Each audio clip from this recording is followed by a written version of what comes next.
Hello YouTubers, welcome to Microsoft Intune Training Series.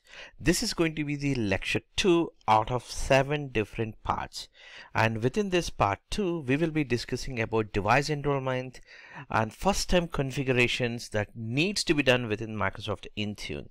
And also we will be working with the compliance policies, configuration policies, and how to configure and what's the end user experience for Windows devices, and the enrollment logs and debug level deeper dive of all the useful logs we will be discussing. Also PowerShell scripts to deployment and Windows update rings, and also we will be working with how to find the latest version of Intune and Intune installation, configuration part for the client side, and also deploying the applications from Microsoft Store, and also deploying different type of applications we will be working as part of agenda within this lecture. And also we will work with the packaging, especially for SCCM packages to migrate to Intune. We will be discussing that, and also definitely the troubleshooting part for your Intune application deployment. We will be deep diving in that part, and also the different type of Android device enrollment options that we have within Intune. We will be deep diving. That being said, if you're the first time visiting, please do subscribe and check out other series within this 7 parts, and please do share this within Intune community and other Facebook groups. Thank you for watching this, and I'll catch you in the in this lecture with the device enrollment manager. For the enrollment configuration, we try to learn by platform. That's the recommended way to learn. First, we will go with the Microsoft Windows operating systems. That is a Windows. Within this, we need to configure the enrollment options. Here we have the automatic enrollment. So when you configure automatic enrollment, you have an option to either scope for a specific project people, or you can scope for everyone. But again, when you scope for everyone, it doesn't mean that everybody gets the enrollment automatically. That statement may be correct if they have the Intune license. So if a person has the Intune license, means then you can the user can automatically enroll in case if the device is joining to Azure AD. Again, for the device also, we talked about the 50 devices a user can register, but from Intune point of view, it is just the 5. You may get some kind of doubt, like how can I manage, I wanted to enroll the device myself and give it to as a help desk guy. Okay, think that from a help desk point of view, if a person has to enroll, the user is not available, but they could be enrollment would happen on his own credentials, and then he can hand it over the device to some other people, and then the file limit can easily reach, right? So for that, we have an option called within this, or that is basically for only people where we do the uh, build, we call it as a build guys, right? So they can have actually a specific option called enrollment manager. So with we can create one user account, a common user account, and give it to the help desk team, and they can use that user ID and password, and then with that they can enroll any of the devices. It's not the limit is 5, it is the limit is 1000 devices. So post to that, they have to come up with another account.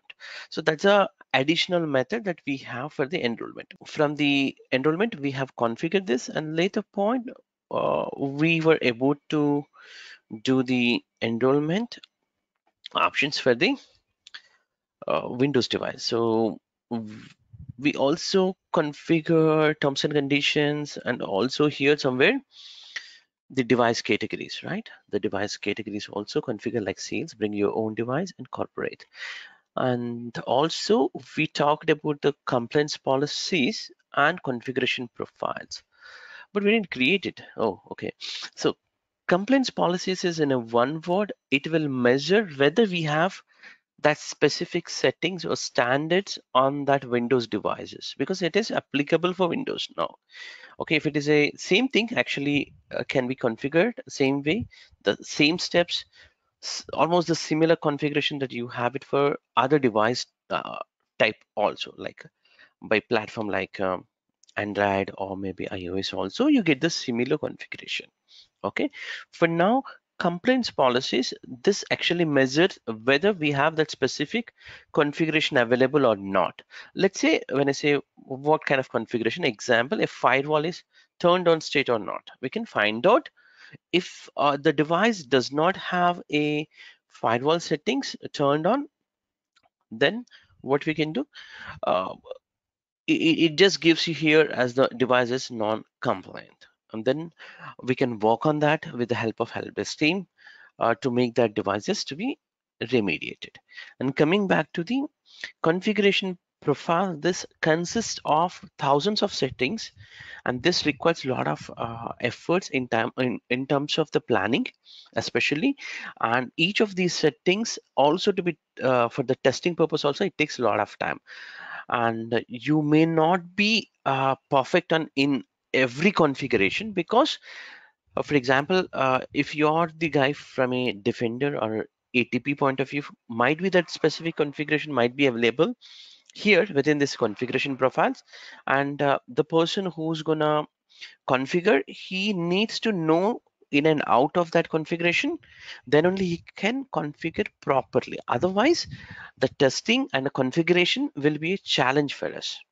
Okay, so with the help of configuration profiles, we can do configuration automatically on the end devices. Let's say I want some certificates to be enrolled the device, or maybe some group policies to be set. So that kind of settings can be applied from the configuration profiles. My friends, here compliance policies and configuration profiles, one almost these things will be there 100%. It will be there for every device platform. Okay, meaning when we move after, when we completed Windows enrollment, we'll move to the Android, then also we'll see the same thing, and we also see same thing in the iOS or Mac platform also. Starting from 2021 and we were able to automate even complaints policies. Let's say if the complaint is not found, you could run a remediation policy directly from a complaints policy, so that it will run that specific script to make it automate. And this is one option. Now, my friends, you may have a question, definitely, what type of devices or what type of users I should target here.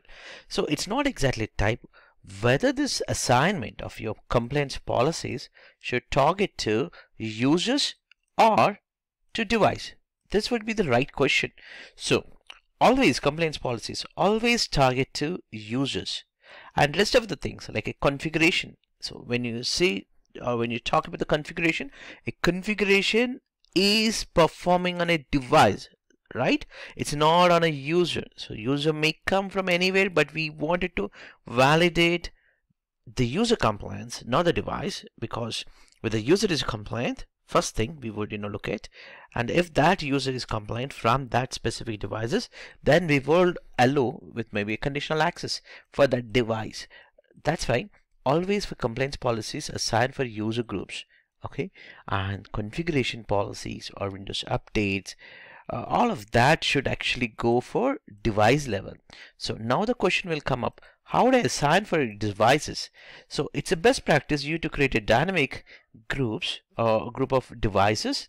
Let's say, is it a personally owned or company owned kind of configuration you could create, and later point use filters. Filters is something new starting from 2019 2021, yeah, 2021 end of the year it was actually introduced. And in fact, from Jan end, I think, or 5th first, I think, yeah, that's a 5th first onwards, 5th first 2022 onwards, it's a alive. So meaning generally it is available. You could look at filters, how to utilize from a video which I have already added within the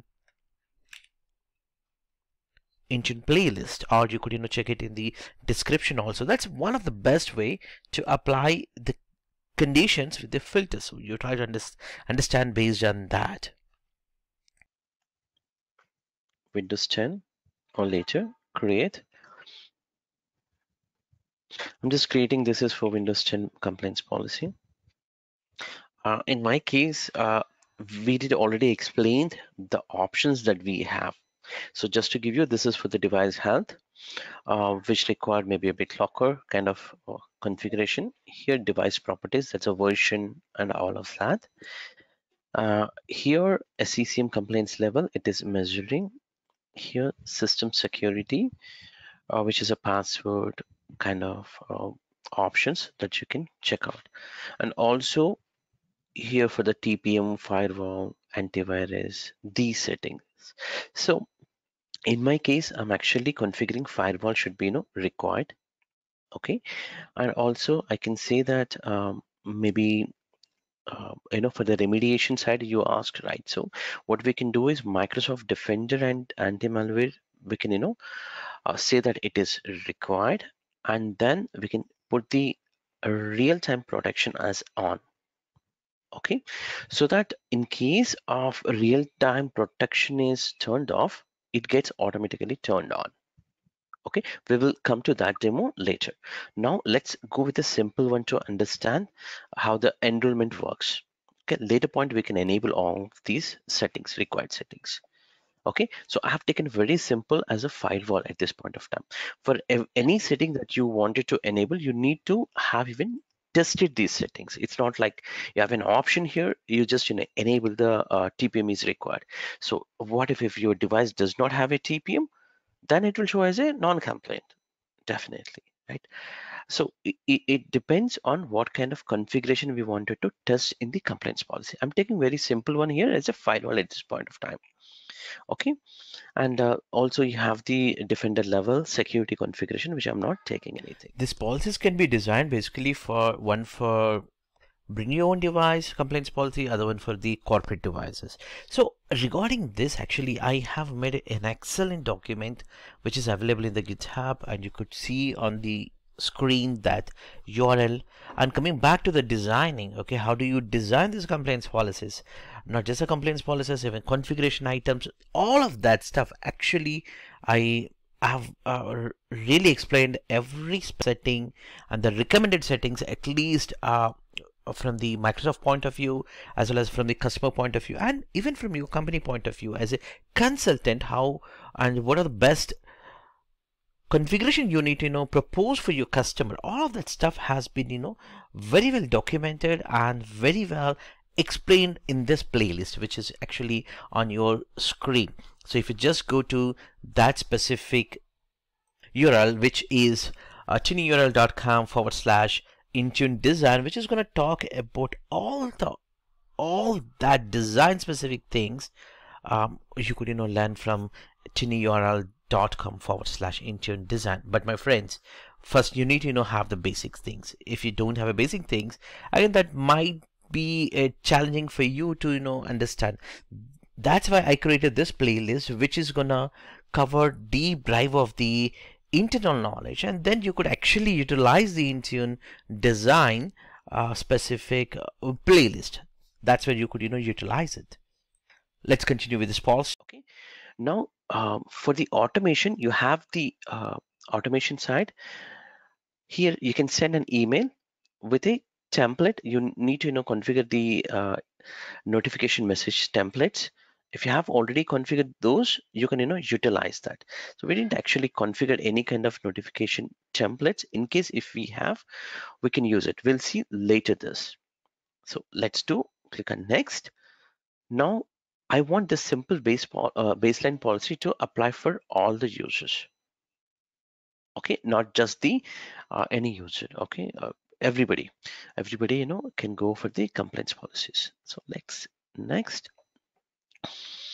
So this can be applied, this simple policy.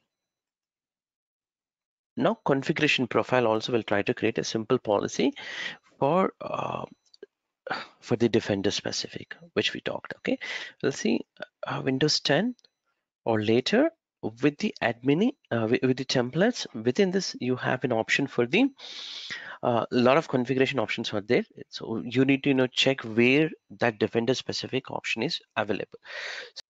Under device restrictions, We'll give here device restrictions. Define the antivirus. Within this, we have an option for the real time. So real-time monitoring should be enabled. Example. So this should, automatically enable for real-time monitoring option. Like that, you can configure whatever the additional options that you wanted to configure. Okay, so I've just taken 2 of these settings. So on a Windows 10 machine, when I log in, I should get the real-time monitoring as enabled option. Okay, so now I didn't configure any other settings. You have different settings within the device restrictions. You can check out here, for example, screen capture from a mobile, disable, all these different kind of settings you have. Out of that, we are actually working only one setting at this point of time with the real-time monitoring. Okay, this can be applied to all devices or all users. Okay, let's again here also, if assign this profile, you can apply OS edition is this, then only this can be valid for, I mean, this specific device restriction is applicable for only a specific set of machines. As a condition also, you can apply the settings. So we have created 2 configurations. One is a compliance policy, other one is a configuration profile. I have another Windows 10 machine which we are trying to enroll. So let's have a look on how the enrollment works. Okay, so I think we have a user called Chris account, right? So we'll use that Chris account to enroll. For the enrollment, we are actually doing from the end user point of view. This is the end user experience which we are talking about. And I'm not talking about automatically enroll from some magic with the group policies, all of that stuff. We're currently learning only cloud only, meaning the users or the help desk team, have to take the remote or whatever it is to, help them to enroll the device. So the steps are just go to, this is a normal machine. If you see here, I think it's in the work group at this point of time. This is in a work group, and this machine, how we have configuration, we can see here. So if you go to start button and settings and then accounts, from access work or school, from here you can enroll the device to Intune. So simply click on it. So what we are trying to do is we are actually enrolling to Azure AD, not to the Microsoft Intune, because that would take care of the rest of the part. Friends, I'm here actually sharing a very knowledgeable information to you. Let's say you have a device as a personal device and you would like to enroll the device. How do you do it for Windows 10 or Windows 11 device? All the thing is, you simply enter your email ID and click on next button. This is how you will enroll for personally owned devices or BYOD. Okay, that's a step. Let's say you have the few devices that are corporate, meaning company owned devices, meaning company purchased the Windows devices. So how do you enroll? You must have to enroll by clicking here, join this device to Azure AD. Okay, so there are 2 types of enrollment. One would be the bring your own device, other one would be the personally owned devices, which is nothing but a bring your own device, and the second one would be the company owned. So this is also called corporate devices. So this second type of the devices always will be clicking on here to enroll. So my friends, you might have a question, hey, how can I identify and what is the major difference? So let's say if I enter here with a bring your own device concept and I entered here email ID, and then I simply use my local account only, and I would be meaning this device will have an account called Paddy account, which is normal user local user account, and with that account I will log in and I will work for my company. So if I want to access anything, I will open up my company portal application and I'll get everything. Okay, but remember my friends, by doing this it actually register in Azure AD. So if you just open up portal.azure.com, portal.azure.com and then go to Active Directory. In the join type, it actually shows as AD registered, Azure AD registered. So it's not Azure AD join. So there are actually three types. One is the Azure AD registered, second one is Azure AD join, the second nothing but this actually, which we click on this to join it. Okay, and the third one is something called hybrid AD join, meaning the device will also join to Azure Active Directory and also to the local Active Directory. So that's called the hybrid AD join. So for the hybrid AD join, you need to set up a group policy that needs to be configured to join the devices in hybrid AD, meaning you don't need to actually enter or follow this entire steps to enroll the device. It will be fully automatic. So we will be doing that later part, my friends, because we're just starting to understand the concepts, right?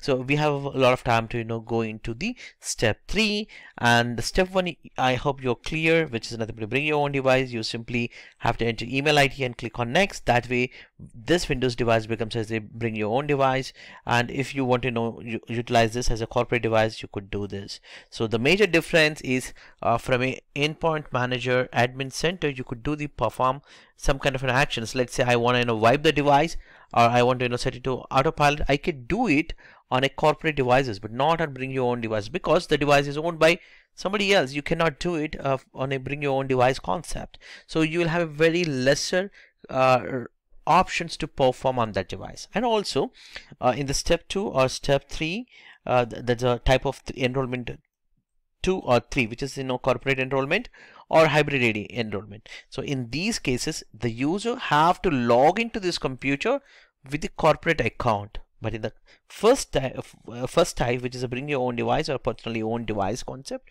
you need to log in as a corporate, because it's just registers but not joining. You're not joining. So that's a major difference. So even as part of this demo, you could see later point when I click on this join, and it actually shows as you must have to sign out from this computer and sign in with the corporate account. That's what it's going to come up. And these things very detailedly explained. Again, I'm enforcing this Intune Architect, which is a complete Intune Architect level of skills I've shared within the YouTube. You could visit https colon slash slash that's / tinyurl.com / Intune design. So if you just go to tinyurl.com / Intune design, you have all that material that is available for you to make or to become as an Intune architect, so that you could take any of the project from Intune and you could become as the Intune architect. That's a level I have provided all the step-by-step information for the community. Just give me a like and thank you in the comments, and share it in the Intune community. Thank you for listening these things. Let me continue further. So I'll just click on join the device to the Azure AD.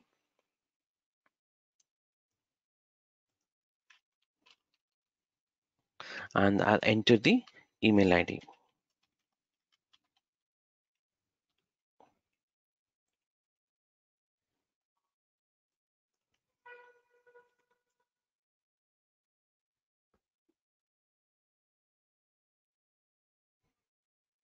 Okay, now it should actually ask us the terms and conditions should come up for us, and also the device category that we have created should come up. And post to this, you see here, this is the terms and conditions that we have created already with the privacy statement, link, all of that stuff, which we enter into the Intune customization, right? So we can accept or decline. So as soon as I accept it, it will be recorded on my name digitally in the administration wherever we have configured, so that information can be exported and sent to the auditing team. Okay, now we have a best category that fits for this device. I can choose it here. If I correctly remember, I have configured as a sales team in the group type. If that's the case, we can use the sales team, so that this device dynamically should be part of that group. So I'll just click on next. Okay, so make sure this organization you're gonna join is the correct information. Definitely, we are trying to join this device to the um, learninmylab.com domain with this user.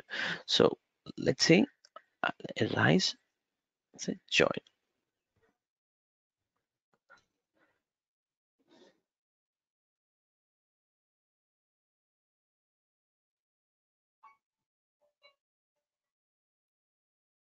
Okay, you're all set. The device is connected to so and so your Azure AD, and then if you see here, it says that hey, you have currently logged into a different user account. Please try to switch account and sign in with this user account. So what will happen is if you don't sign in with this Chris account, so the device specific settings will come. For example, if you configured a specific setting for Chris to from the profile specific, if you remember, we also configured, for example, Defender antivirus real-time monitoring. We have configured as a profile, right? So instead of that, if we configured as OneDrive to automatically sync and the common known folders like a desktop, my documents, all that also should sync to your OneDrive for Business example. In that situation, if you configure such kind of policies, it doesn't apply to the device level, since that is actually targeting, because the OneDrive works definitely for a user base. So user token is needed, user credentials is needed, all of that stuff, right? So such kind of policies might not work. So it's recommended that to log in with the Chris account after the adding. So let's actually log on with the Chris account. Before that, just wanted to tell you, in case if you see here as a more information, meaning this device is joined to Intune.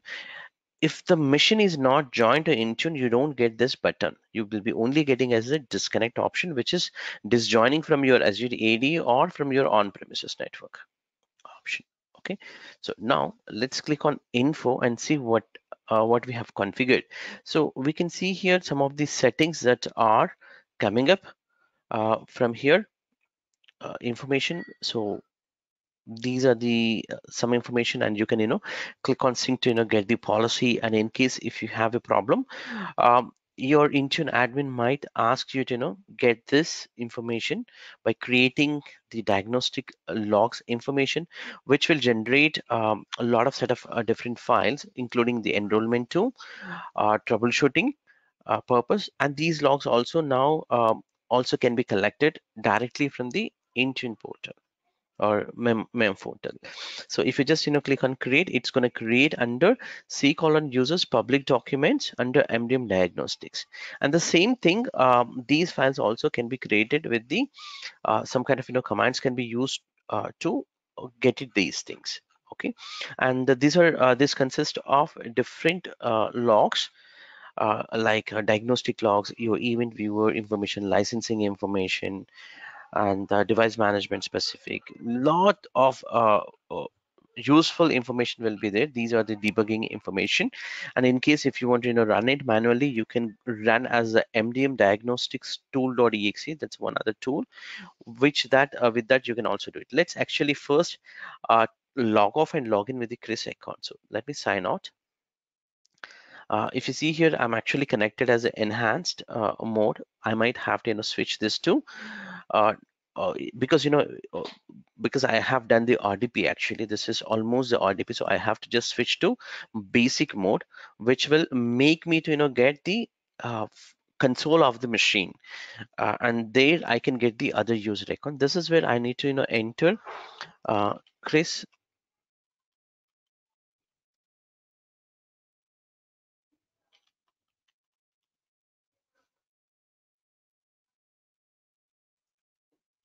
So I'll just have to type here the password.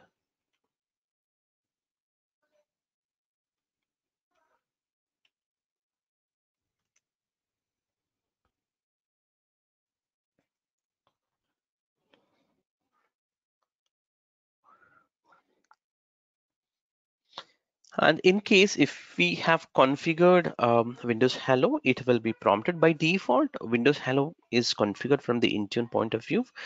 That also might prevent you to enter that complex pin kind of settings to replace your normal passwords.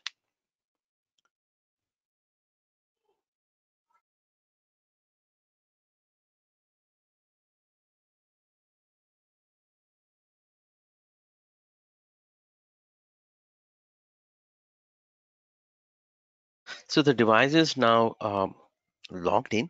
We can go back to the settings and go to the accounts.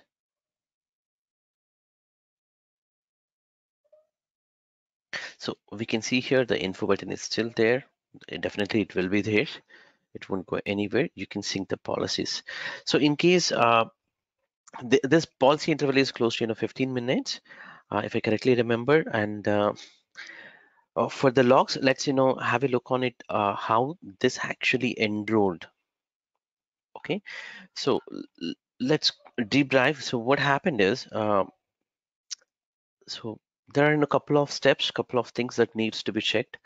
The enrollment process side, in case if you're getting any kind of a few events that gets actually created.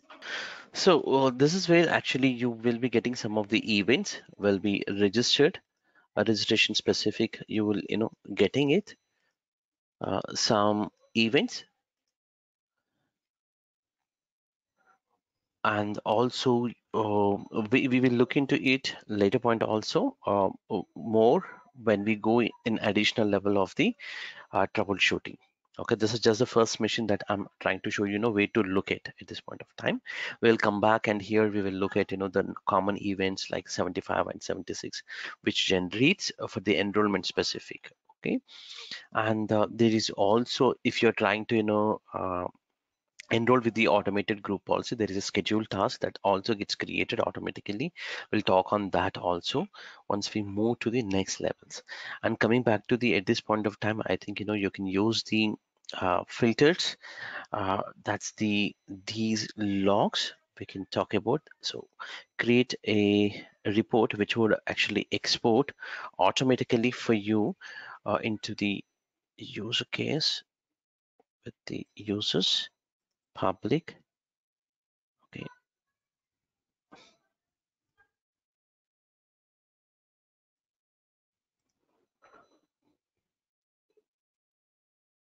here you have this cap file. Sorry, this is a normal file. So if you just open up this gives the full information uh, of that specific device information you will be getting, and where it is connecting, and the device account management information, also enrolled configuration information, whatever it is actually configured, you would be getting, along with the what kind of policies has been applied on this machine. Okay, and let's minimize this. Any of the group policies blocked? If so, it will be telling here unmanaged policies information also you're getting. So this information is a high level information that you can utilize to go through what kind of problems you might be getting here. And other tools, if I'm correctly remembered, you also have MDM diagnostic diagnostics, I think so, tool. Yeah, so this is the one you have. So here you have in different areas where you can mention, if you if you can actually go for a debug level, where you get the more detailed information uh, with respect to what area you are trying to troubleshoot. Let's say that you are trying to, maybe I shouldn't talk now at this point of time, but if you're talking about the autopilot example and you got stuck with the autopilot, you can actually during that autopilot phase you can export with respect to the autopilot area. Okay, like that, you can go for the device enrollment area or device provisioning area. So there are autopilot, these are the common three things that you can use the three different use cases. Okay, let's say if I want to generate example here, one second, let me actually go in enhanced mode. Yeah.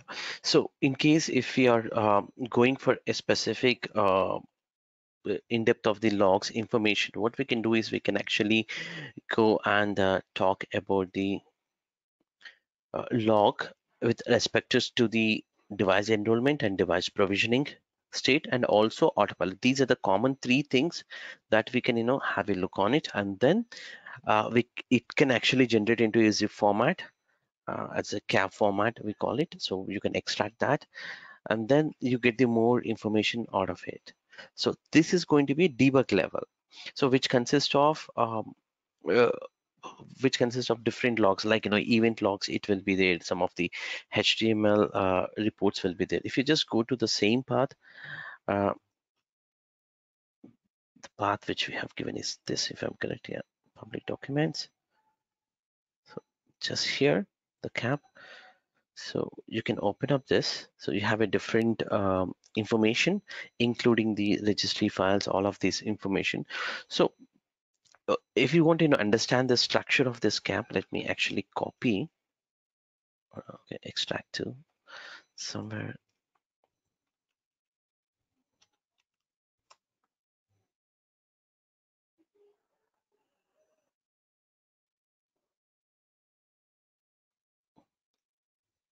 This is basically for the all the events. It will be available within this, meaning you have to attach to your event viewer. Okay, that specific one, like you can open save log, and then you can attach that specific path, so that it gives that path. Events will be viewed from here, let's say. So this can be you can get this information directly just under saved. So with respect to the diagnostics related to the autopilot, information will be available here. Okay, like that you can have a look on each of these events that are relevant to us. Okay, licensing diagnostic information also same case, whether that specific user has a license, all that data will be available. This is in depth. In case even if you even Microsoft also go with only these documentation or these events, they don't go in some other magic things when you go for any kind of troubleshooting on the devices. Okay, and they might request you to even provide these information. Okay, and you have here just quickly here autopilot specific, and also diagnostic HTML report will be there. This is a diagnostic HTML report which talks very similar, the one which we have opened here. This is the same report. This talks about complete summary of your MDM configuration, all of that policies information you can find out within this. So whatever you have currently configured, all that they can understand, or you can understand what is configured here. Okay, and let's go other one. You have the registry settings that talks about the configuration of let's say edit. So the enrollment policy settings or enrollment specific information is already can be gathered here, and that's all of that stuff. It's a detailed again registry, so that you can simulate in case if something goes wrong. And these are other Azure AD operational specific logs. This is TPM information. Okay, so these are the debug logs that are available. You can any point of time you can go and you can have a look on it. Now the Windows devices on a portal, I can see here this device is now configured with the user called who's that user? It should be Chris, right? So this is a computer name that we have enrolled, and you can also collect the logs. The same logs, debug logs, also will be collected in case if you want to collect it remotely. Okay, so you can simply collect diagnostic logs. So if I just click on yes, you can view this information from a monitoring section later point. And these information can be collected 10 times, meaning the 11th time it gets archived, or it will be overwritten that file. And I think the limitation is close to 25 MB, if I'm correctly remember the size of the logs. And so I've just collected this information.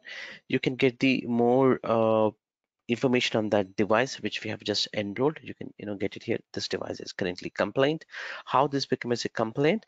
It based on this device complaints information, it becomes a complaint.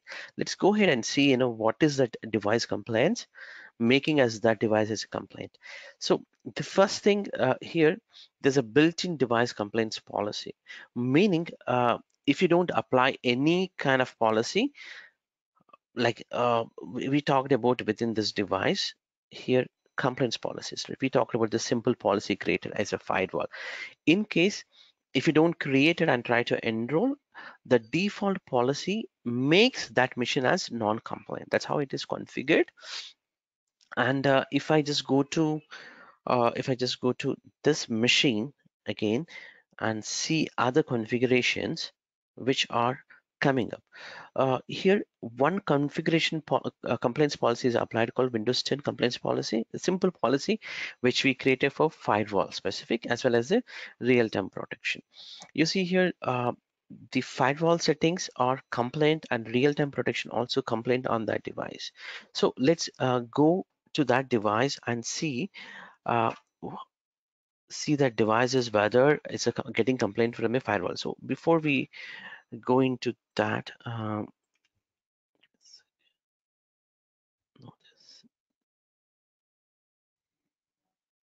this again.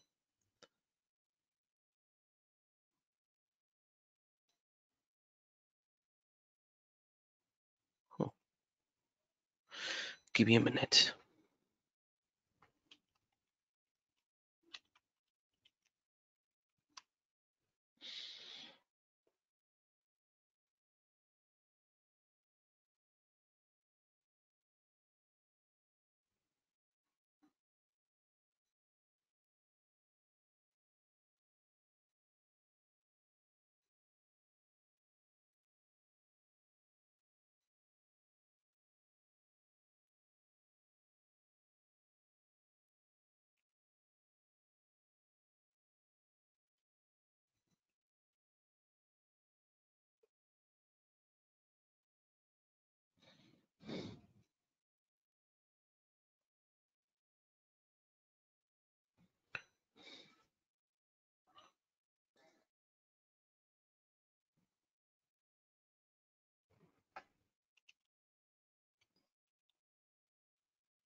So this is the mission which we have actually tried to enroll so that I can show you in a single screen the mission which we just tried to enroll, right? So the same machine where we talked about all that diagnostic stuff. So let me show on this machine. I can easily switch with the help of any disk. That's why I wanted to have an end disk. So here the firewall in real-time protection configuration was configured. Let's say if I go to the settings, sorry, um, yeah, settings definitely, to the Defender.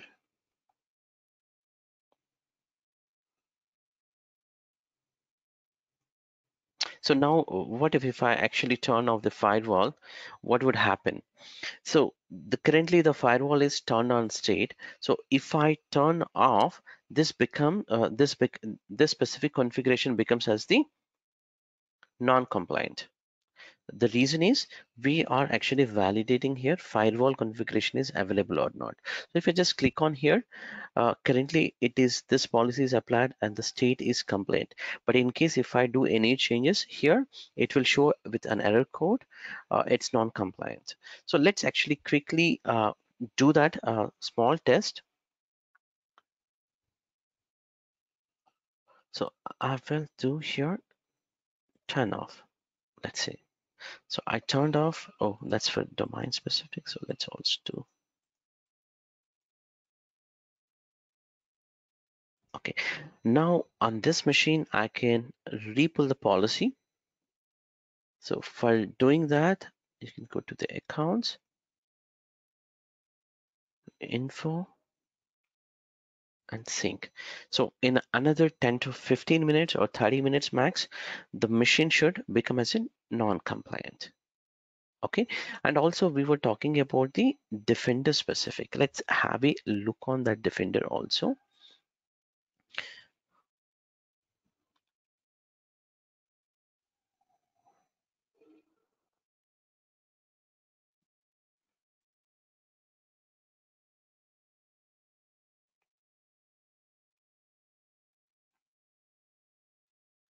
If you see here, this has been grayed out, this specific setting, because this is getting enforced directly from this policy real time. So somebody is asking about, how to remediate. So you can have that specific policy, okay, whatever you're trying to measure. In case if something is wrong, it will try to remediate. Okay, but that specific setting should be applied from a profile also. Okay, but in any case, for some reason, if it is, for example, you try to apply maybe BitLocker specific settings. Okay, but that's not getting applied. For some reason, it is getting throwing an error. In that situation, definitely the manual interaction is needed, and help desk team have to go or take the remote of that machine and fix that. Or maybe user can do it in case if you have the uh, knowledge base article, or if you know the steps. So in another few more minutes, this should become as the non-compliant. Now I think we have done for the enrollment as well as the normal measuring the policy. This gets a non-compliant in another few more minutes. So it takes actually some time. So if I just go by this time, actually in the top, if you see here, it's actually compliant. But uh, if I go to the device complaints, I'm pretty sure by this time one is becoming as a non-compliant. So what is that? That's the policy name is showing. So if I go within this policy, I might have two or maybe more than one setting, right? So here real-time protection is fine, but firewall is not configured. That's what it's saying. So if I just click on it, it says that it's not complaint. So I might have to go and enable manually. So you might have a question that why if I go to the all devices, if I go to all devices, this specific device is showing still complaint, but when I drill down from a device complaints, it's still showing as a non-complaint, because it just coming in the right to left now as I navigated from now I navigating from left to right, right? Similarly, right to left, the status should receive it. So it takes some time. Okay, we no need to do any other action at this point of time. Just be patient for some time, then you would get it. The status will be updated. Now it is updated to the policy layer, right?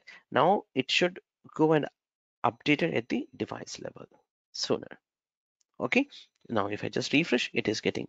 Sometimes if we do refresh also, it might not come. Just do a quick uh, page refresh, then you will get it.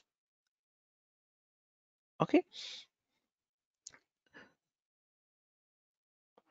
now the devices become as a non-compliant for us. So if you are specific to how to block this device to not to use any of the cloud applications kind of thing, then you would be applying the conditional access policy, which we will apply for on-premises and CCM clients also, as well as to this concept. We will in a single shot we will will be learning when we move to the on-premises section. If you want to push some kind of PowerShell scripts, okay, this is where you can actually do the PowerShell scripts also can be published or pushed. Uh, let's say there could be some kind of an automated configuration that needs to be run on a user credentials or such things, then we would actually do it from here. With if you have any kind of a script that can be pushed, let's try a simple script from here.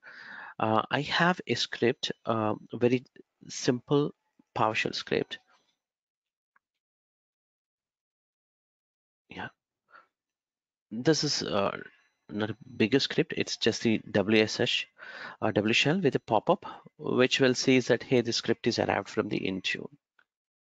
Okay, so this is a simple script that I have. Whatever the script you have for automation purpose, you can use that script to automate such few certain things that are not possible with a package, or instead of you do as a package as a software deployment. Instead of that, you can also do such kind of configurations with the PowerShell script. So here it comes the challenge, or maybe debate, when I should use the application deployments or when I should use the script. So simple, most of the time we use the PowerShell scripts to automate some kind of settings on the user level or the device level configurations. But the applications also, it's not exactly the .exe or .msi. Even in the applications also with the SCCM, we used to deploy some kind of batch files or maybe PowerShell scripts as applications. You also still have an option here to deploy it, but the right way of doing would be here also. So it's up to you, but it depends on the requirement. If it is a straightforward script, you can go here. If it is a complex one, like in a you first have to install the application and then run this PowerShell script and do some other configuration and run some other actions to be done, some cleanup to be done, such things, then you might be working with a uh, application. Okay, but it's a simple thing. You want to straightforward to do it, then you can go for the PowerShell script. So I'm going to use that existing script.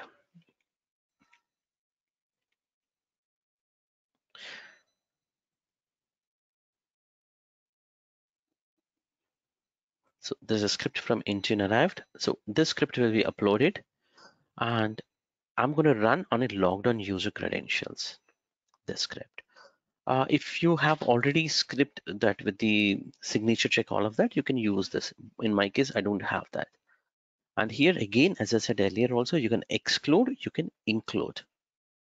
So in my case, I wanted to show for all devices or all users case to see what happens. So that we have just enrolled only one device. In the ongoing, we will be enrolling multiple Windows devices for different scenarios. We are not going to stick to just the one device here. Okay, so the scripting part is done. We will test it later point, or we can go here or just pull the policy, let the policy to come.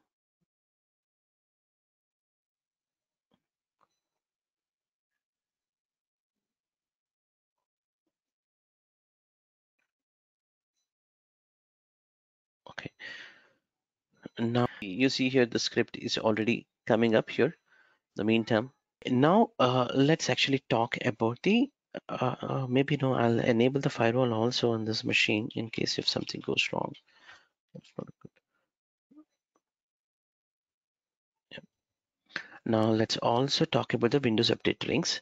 So before I go to the Windows update link, you have an option to actually restrict to stay on a specific build. Let's explain in this way. With your organization, you might be running different builds, but at the end, the goal would be to stay on a simple uh, stabilized build. Maybe for example, in this case, 20H1 example, or maybe 20H2 or 21H1 example, whatever it is, the build name. Okay, you just wanted all the devices to be stay here. Okay, you would be actually creating and restricting at the scope level all these devices. Even though you push it, somebody push it, it will be stay on that specific build version because you are restricting here. How would you do this? I'm not talking about the patching, I'm talking about only the feature update. So here you can stay the builds. So I can say that feature updates, this is going to be scope for your feature updates deployment. So you can see here the supported builds currently, the 1809 or whatever the older versions are already expired. So you don't see them, but the new releases you would see here. In this case, the 21H1, if you think that this is just released, in fact, in the May 10th or 12th, So if you think that you don't want to go here, you just wanted to stick to 20h2, you simply choose this build, and that's it. You can apply this to the group that you wanted to apply. For example, for all Intune users or whatever that, you can simply create that group and apply. So these devices will stay on that build. So it's a simple configuration you're restricting. So if you know a group policy which is already available for this specific setting, there's a group policy is available within the group policies. The same group policy it is coming up. Okay, as a dedicated setting. Now I'll talk on the update rings. So this update rings consists of two things. One is deploying the patches, also the feature updates. So two things. So let's focus one by one. You might get a lot of questions within this. It all depends on the scenario and the testing case that you wanted to use. Okay, let's do. Okay, so you can create a multiple update rings and apply to a different set of devices also. And let's say I have targeted maybe XYZ uh, things to XYZ devices, maybe called as set one here, and also set two example. And now you wanted this entire set specific things to be uh, to maybe here within this policy. I've not shown here anything, but because you will be getting a lot of other questions, so I just wanted to uh, explain here, and then I will move to other topic within this. Okay, if you are trying to deploying patches, okay, uh, you're deploying your patches, but that needs to be some kind of speedily tested. Mm-hmm. I didn't explained, to be frank, how to deploy the patches, which I'm going to do it later. Okay, I'm going to do it later, because if I open up that, you will have hundreds of questions. Definitely. Out of that, one common question would be, how can I expedite, how can I speed up these process? You have an option here. Now, if you can allow me, I'll show up this specific patching. This is also newly released in the month of May 10th or 12th. Along with that, servicing s- uh, latest feature update. Okay, so let me actually show this here. Creating an update. So Windows update ring, I'm just creating. Within this Windows update ring, you have an option to deploy patches. Along with that, feature updates. Okay, so let's click on next. Now you have a lot of options. We'll go section by section. The first section here, updates. We're just talking about the updates. Okay, so within this update, there's a servicing channel. What is a servicing channel? This servicing channel applies to the Windows builds. Let's say when you are trying to deploy on a Windows 10 machine, every Windows 10 machine will follow some servicing channel. Okay, currently most of the companies will go with a uh, SCC, that is the semi-annual channel. This is the channel. But let's say uh, other than this channel, do we have other channels? Yes, you also have LTSC kind of thing, which is a long-term servicing channel. Apart from this, you also have faster servicing channel. Let's actually talk what is servicing channel. Let's say this Windows, well, internally they test the Windows builds will be tested in a different flow. So let me take that opportunity to draw here. You see here, the first internally Microsoft will develop the Windows build, and they test it, and they after thoroughly tested, they say that, hey, I want to release this for insider release. If you are a member currently for Windows 10, you would be getting even the Windows 11 um, builds, right? So that's where you can sign up for this specific one. So few users will be signed up. In other way, actually these three cases are not for production users, but just trying to explain. This is faster build, meaning maybe very quickly, maybe 10 days, whenever they think that that should be publicly available for insider testers, it will be available. And similarly, the slow and the fast method also they get a relay. So it depends on the builds that you opted. But in a production, you would go for servicing a channel for annual. So which is this?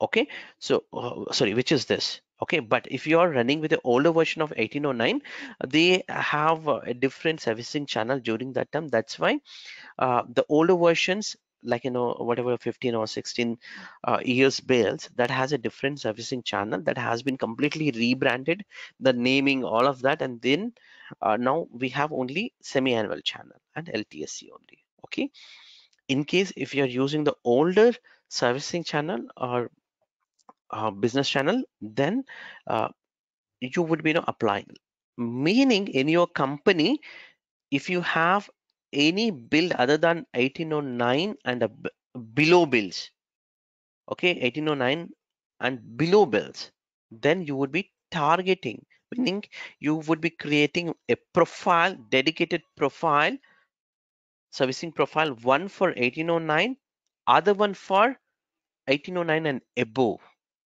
build you would be creating, meaning you would be creating two builds. So what did I explain? I'm going to revise here. I try to explain here two things. One is the fast release cycle. Definitely this is not applicable in production, but in case if you're just testing, you are the insider preview and you want that devices to be managed, please my friends, go ahead and create a dedicated profile for that to automated patching. Okay, but that is not the case in the uh, production. But in a production, there could be maybe a 10,000 devices example. Some of them are 1809 and below. Then how can I patch? For that, you need to create a separate profile. When I say profile, the update ring, which we are trying to create, should be a separate one. You cannot combine 1809 and above machines profile. Meaning, let's say you have a 1909 build. You should actually create a 1909 specific build. But if you have a 20H, that's fine. With a 1909 and above, build is okay. Meaning this drop down matters for us. So this goes here, 1809 profile. This comes as the name changed, okay, for this. For example, 21H1 or whatever the builds are going come up, this is what you should be choosing. Is this clear? Only I'm talking about servicing channel, not patching anything. Translate these two. So definitely in my lab, I have some of the devices 1809 and some of them are on annual channel. Okay, so normally you would be going, in case if you have a devices 1809, you would be creating this and dedicated. And if you, as soon as you select it, this talks about, the naming changes, all of that uh, things, okay, in the documentation. Okay, so we'll be choosing semi-annual. This is a current production thing.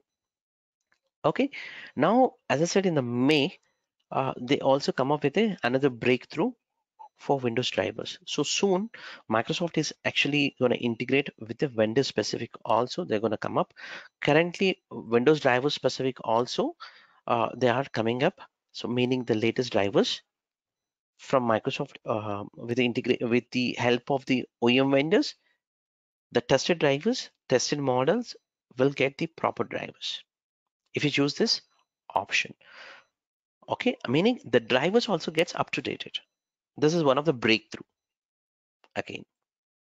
Okay, like for the group policies, this is also one of the breakthrough.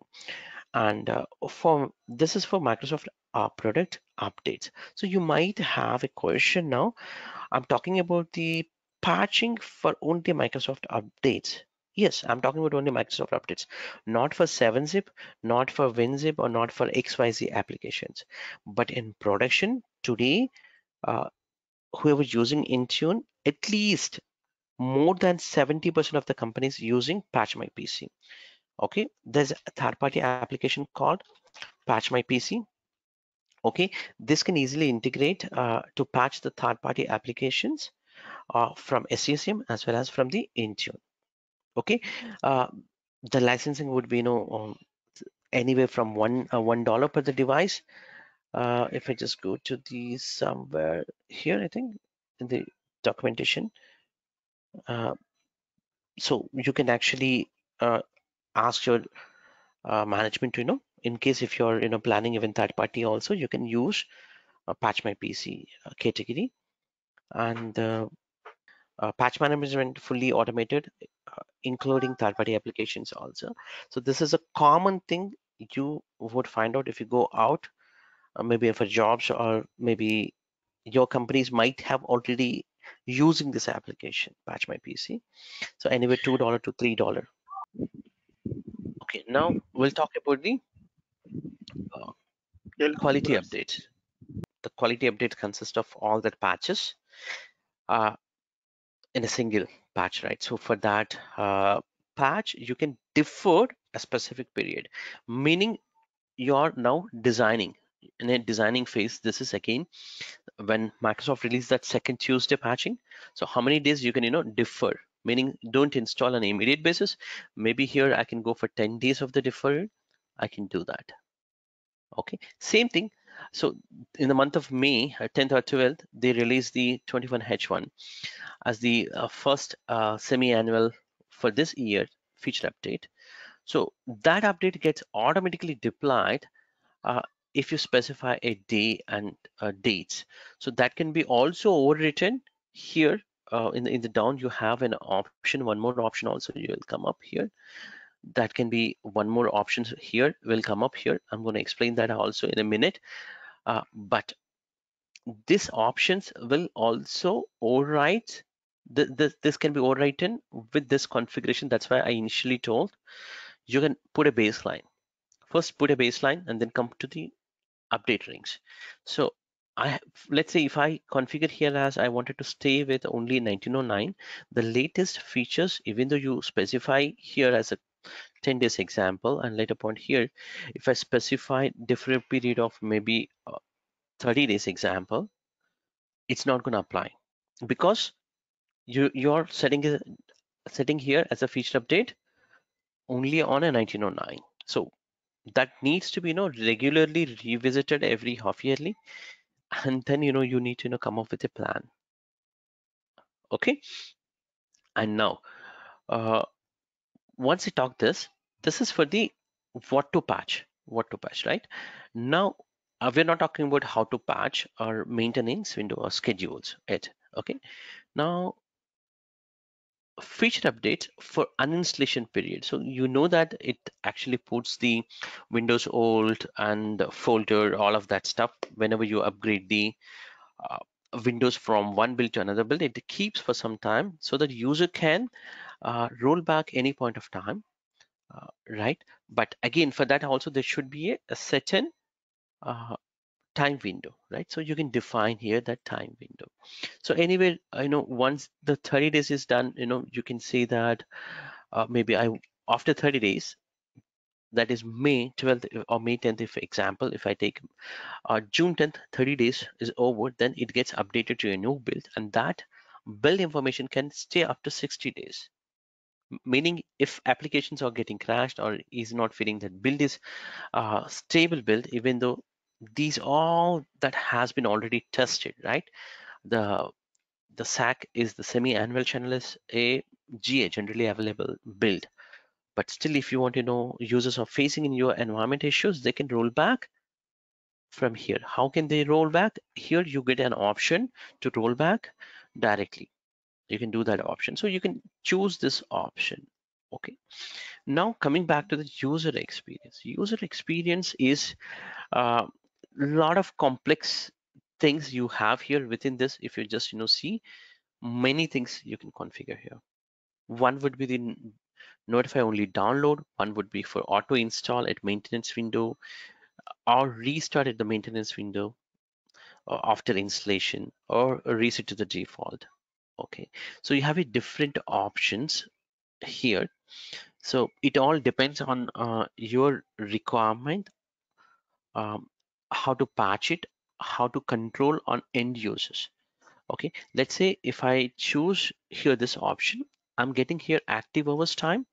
Post to the active hours, these things, I mean the users gets option to allow to check, pause, they can do the Windows updates, check, they can do the checking, click on that button to check. and any user approvals for the restarts also can be done. So this is just the self-explanatory, but you should come up with an idea how to patch. Okay, the number of reminders that we do it on a client agent settings, right, on SCCM, that things, and prior to the auto reboot, the number of times it's gonna tell about it, notification information, and also the deadline settings in case if you want to know put one more deadline. Let's say here, this is what I was talking about, the down. So you have here a different period of 30 days, and also you can put it after 30 days.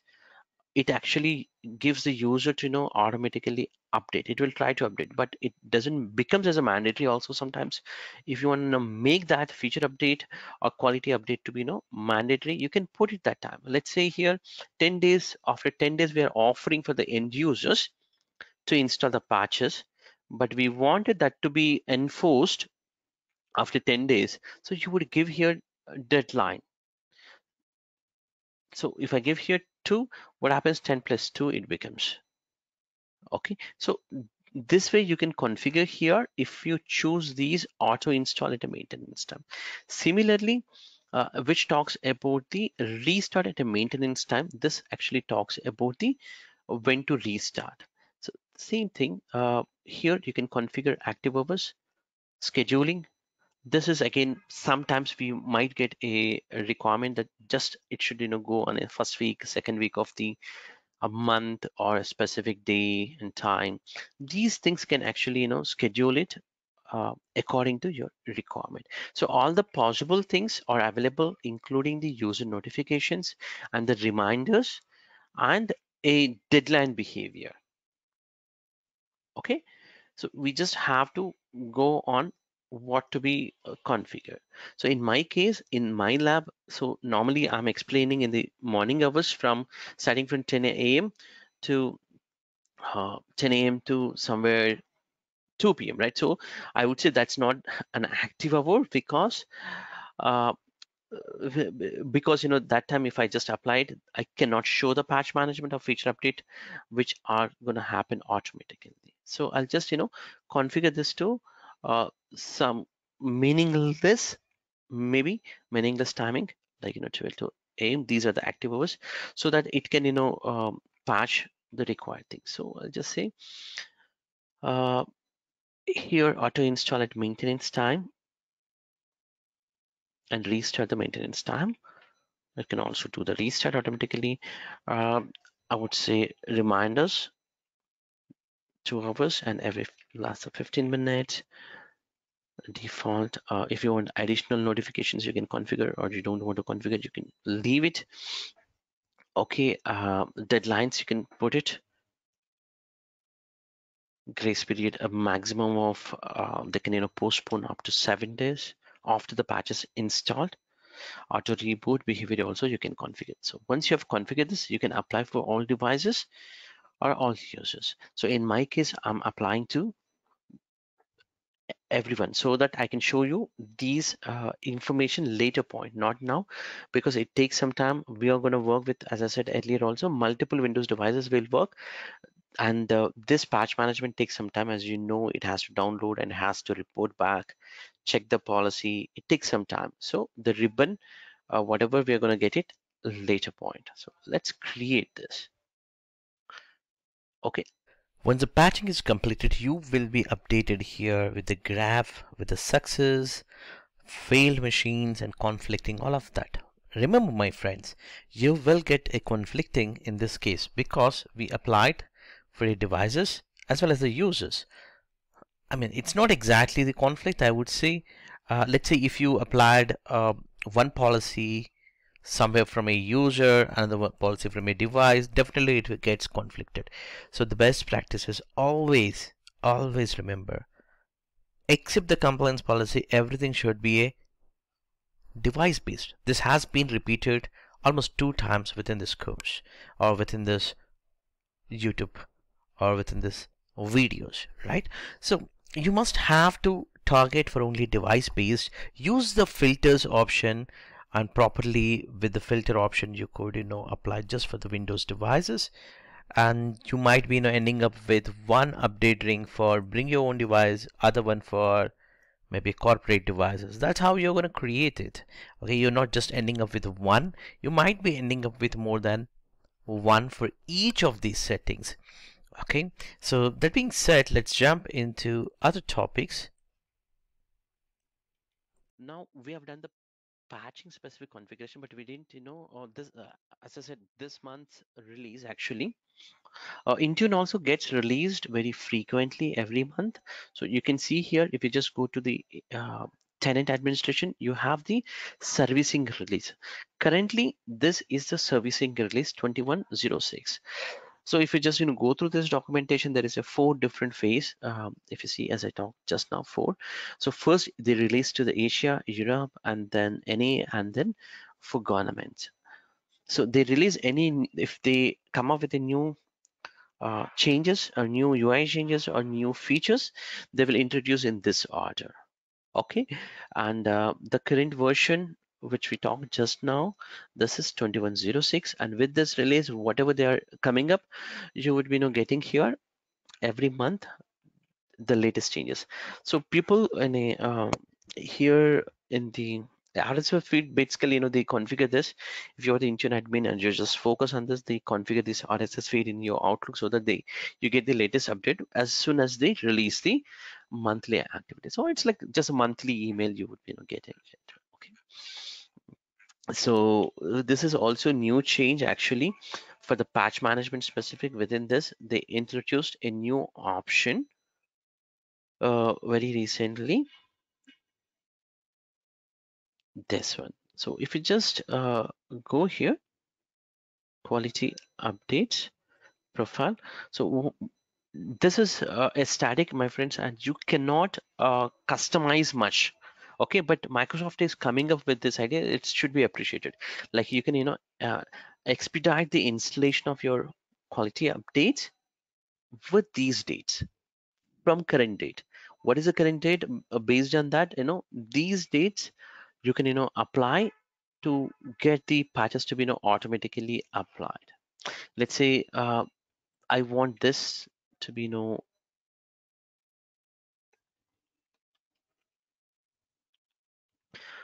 sometimes we wanted to test the patching on a UAT machines quickly, right? So this is where you're going to do it, the number of days to wait in your environment. So earlier we don't have this option. Actually, what we used to do is we used to create a multiple ribbons or multiple rings here and assign to a different set of device groups. So that was, more not specific to the pilot testing, all of that stuff.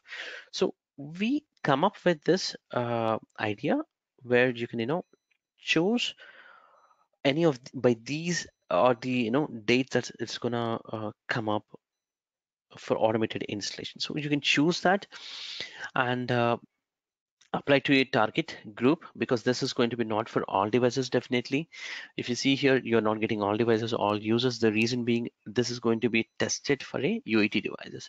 So whatever the UAT devices you have, you can select them to deploy it. Okay. uh, and also this month they also come up with filtering options. We will have a look on later point. This is a filter views for compliances, all of that. This is next level of filter, but I think it's not the right time to talk. But we'll move to we have configured this. So what my intention was to configure some Windows applications, some patching specific applications, and then leave the machines by enrolling few of the machines. Then you would get the proper reports later point. Okay, from Intune point of view, so that we can monitor, we can check the logs, all of that stuff. Okay, now I would like to go to the applications. As I said earlier, also for application deployments, always try to go by monitoring. Sorry, from the by platform you should go. Don't go from here.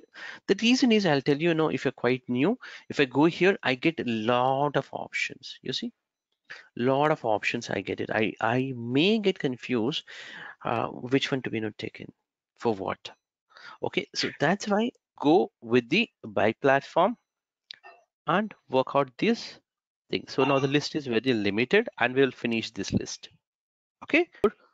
in case if you're talking about the Microsoft Store, uh, so you might ask what are the frequently used things we would be using anywhere, these two as a frequently, sometimes this also, mostly this we would be using, and also very rarely we will be using these store applications. But in case if you have some of the applications that are uh, needs to be installed from a store point of view, like somebody said that earlier, 7-zip kind of applications, then we would use the store specific. But normally we would concentrate, or the workload wise, if you look at these two will be heavily used. Okay, or one is the LOB, that's a line of business application, other one would be the Win32. So we will look into all of these, but just wanted to tell you the priority things that you should even focus. These two are the priority things. Let's do first the Microsoft Store. So it's simple as that. You need to know the Microsoft Store URL. So if you see here, uh, it says that some URL it is giving from directly from a Microsoft Store. So if you just go to the Microsoft Store, okay, so maybe let's store. So this is a URL which is talking about. So if you know this URL, we will just give as an input um, within our Intune console to deploy this application. Okay, and give the store specific application. These are like for example 7-zip plus. Okay, you can give the description. The description cannot be entered here. You need to click on edit description and give whatever the meaningful description that you have. And coming back to the publisher, yes, it's a 7-zip 7 plus zip. I don't know what is that vendor. Here the category. So categories in terms of just for the reporting purpose, later point it will be useful. So you can choose any of the category that is more relevant to this application. Could be a utility. It can be a utility, so could fall under here productivity example. What it means here is it means that let's say you deployed 50 applications. Out of 50 applications, 2 applications are mandatory, like MS Office example, 7-zip in this case. 2 applications should show on a search list on a top, regardless of the applications that are available in the search list. Okay, you go to Microsoft Store, or maybe to the Google Store, Google App Store. You might search for that specific application, but on a top few applications will be there that has the editor choice. Similar here, your company choice. So these things you can easily to understand about the feature application in the upcoming lectures for Android or iOS specific. I can easily show you that. Okay, we would be doing that in fact. Okay. And so the rest of the information, like logo, all of that stuff, you can fill it if you have that information. Otherwise you can ignore it, but it's not mandatory to fill, but it looks good when you go to the corporate to fill all the required information. And this can be again to apply for a specific list of users. So because this is again, if you think about why it's not the users coming, because we are talking about the stores. Stores are signed up with the user, not with the computer. So that's why we are targeting with the all users. So let's create this. One application got created as a 7-zip for application type store. So if everything goes well, we'll get the report here in this pie chart. And also if that application got under install for the users, it will show here. If it is installed for the devices, it will show the list. We'll see later. Now, the other one out of this, we tested this. Now the next thing is Windows 10 with Office 365 applications. So Microsoft has given this option so that you can directly ready-madely use the Office 365 applications deployment. You also have option here to customize a little bit, some extent. Okay, so just click on that so that it's going to deploy on my endpoint machines. For example, this kind of machines with the with what this Office 365. Okay, so if you see here, all the information is already coming up here automatically. like a logo, all of that stuff. So we can ready-madely use this suite of application. But here under configuration app suite, you have a little bit of customization options are available, which you can use. So if you see here, there's an XML format. So if you have the packager, and they can come up with a customization tool to customize that XML format, and then that specific XML information can be pasted here and then validated here. Oh, if you're a packager, you know that how you can customize some of the features. But in case if you don't want to customize with XML, like as an Intune admin style, you have here options. You can choose the configuration app suite with all of these products. Let's say within Microsoft 365 apps, I don't want to deploy maybe access. You can take out the checkbox. Similarly, you can choose what you don't want or what you wanted. Okay, and I have chosen only 6 different things like Excel, OneNote, Outlook, PowerPoint, Teams, and Word. Okay, and if you have other licensed application like a Visio and Project, you can also consider these things. It doesn't mean that it installed with the CDK, because these are subscription based. So the user account should have the license so that he can use those application. Even though it get installed, you need to have the license for that. Okay, so in my case, I'm not choosing this so that it will not consume much bandwidth for me, because on the same bandwidth I'm going to show you. Now here you can customize the app suite information like 32-bit or 64-bit. And again, for Office 365 also, you have a servicing channels, so you can choose that channel. So in this case, semi enterprise channel, which we use normally, we can use during this time. Always use a latest build or maybe older build. You can choose the latest and remove if found any of the older version, it can be uninstalled. So these are the shared computer. If it's a shared computer, somebody asked earlier, you can choose this option so that it gets activated on the primary account or one account which has a permission, so that others can oh, okay, we have On those stated shared when you're devices, others could easily use that. That's how it's going to work for that simple toggling option. and that's it.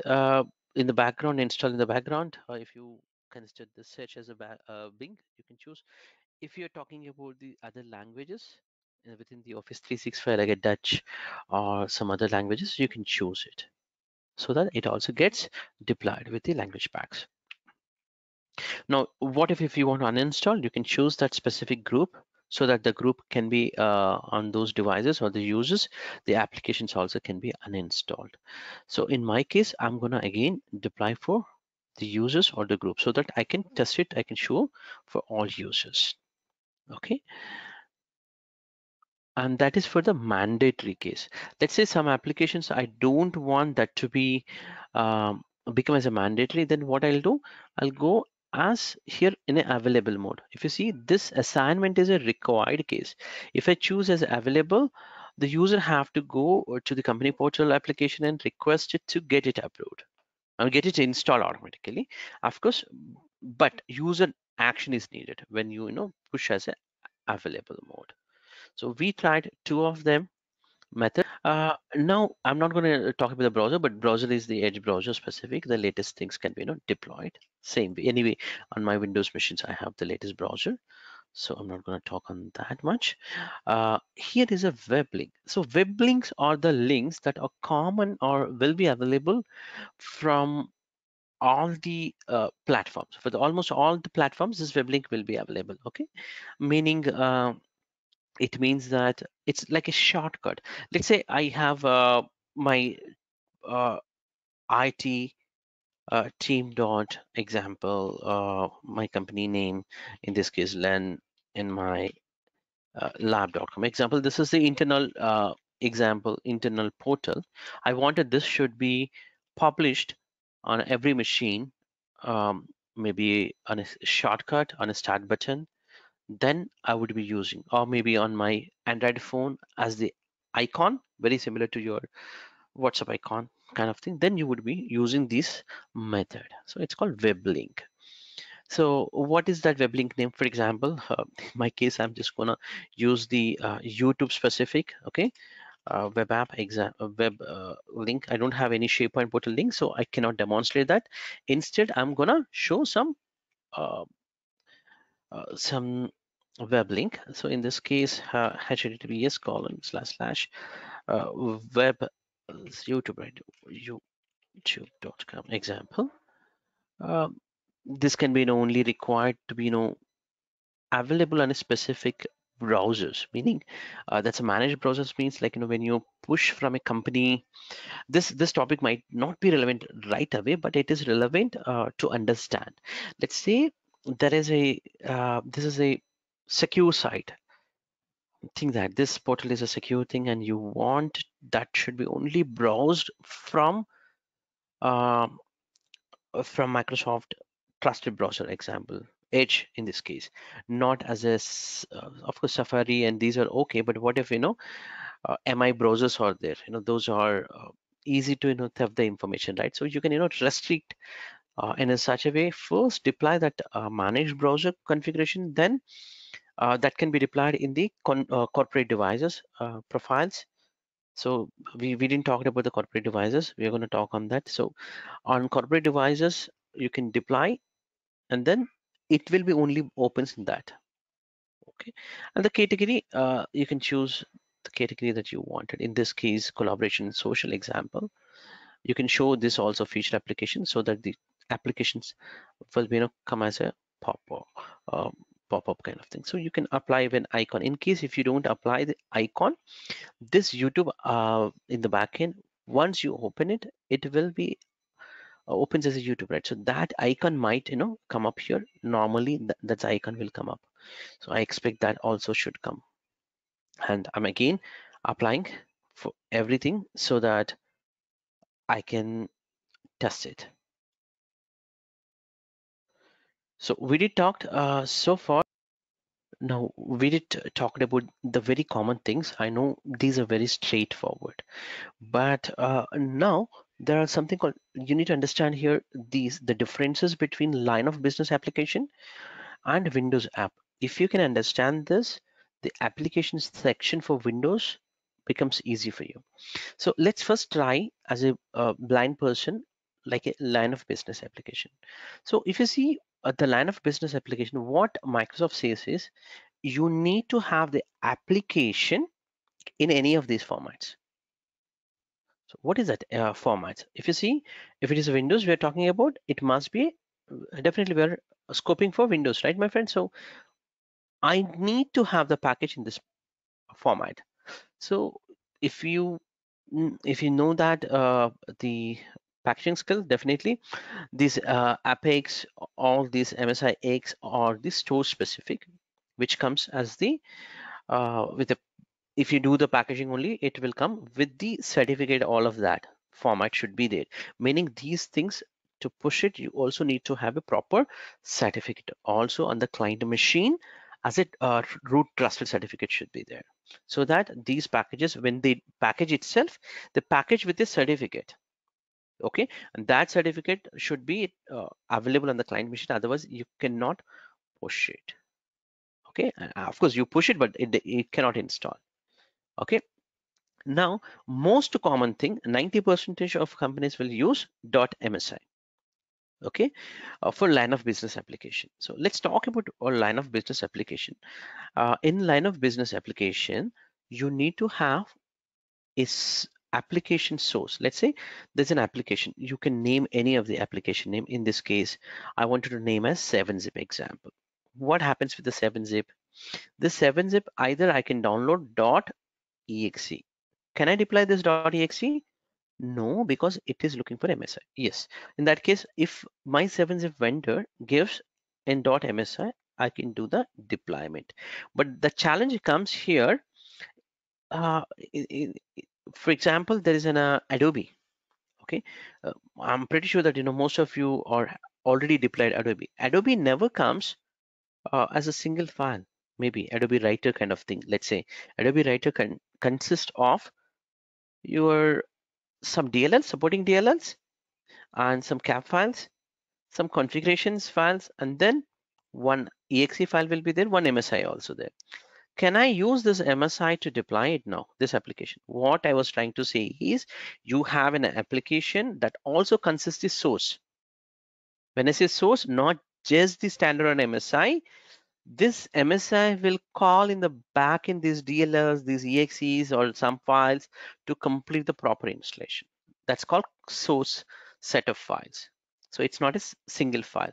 In this 7-zip case, maybe a one file. So you cannot deploy it. If that's the case, so here you can deploy it. If you see 7zip.msi, this is a single file. It does not contain any supporting source files. But here you have a supporting source files, so you cannot deploy it. Why? Let's give it a try. Why, you'll come to know. If I try to select this method of line-of-business application, it is asking for the application file, not the folder, right? So you know the answer now. So it is asking for a single file name.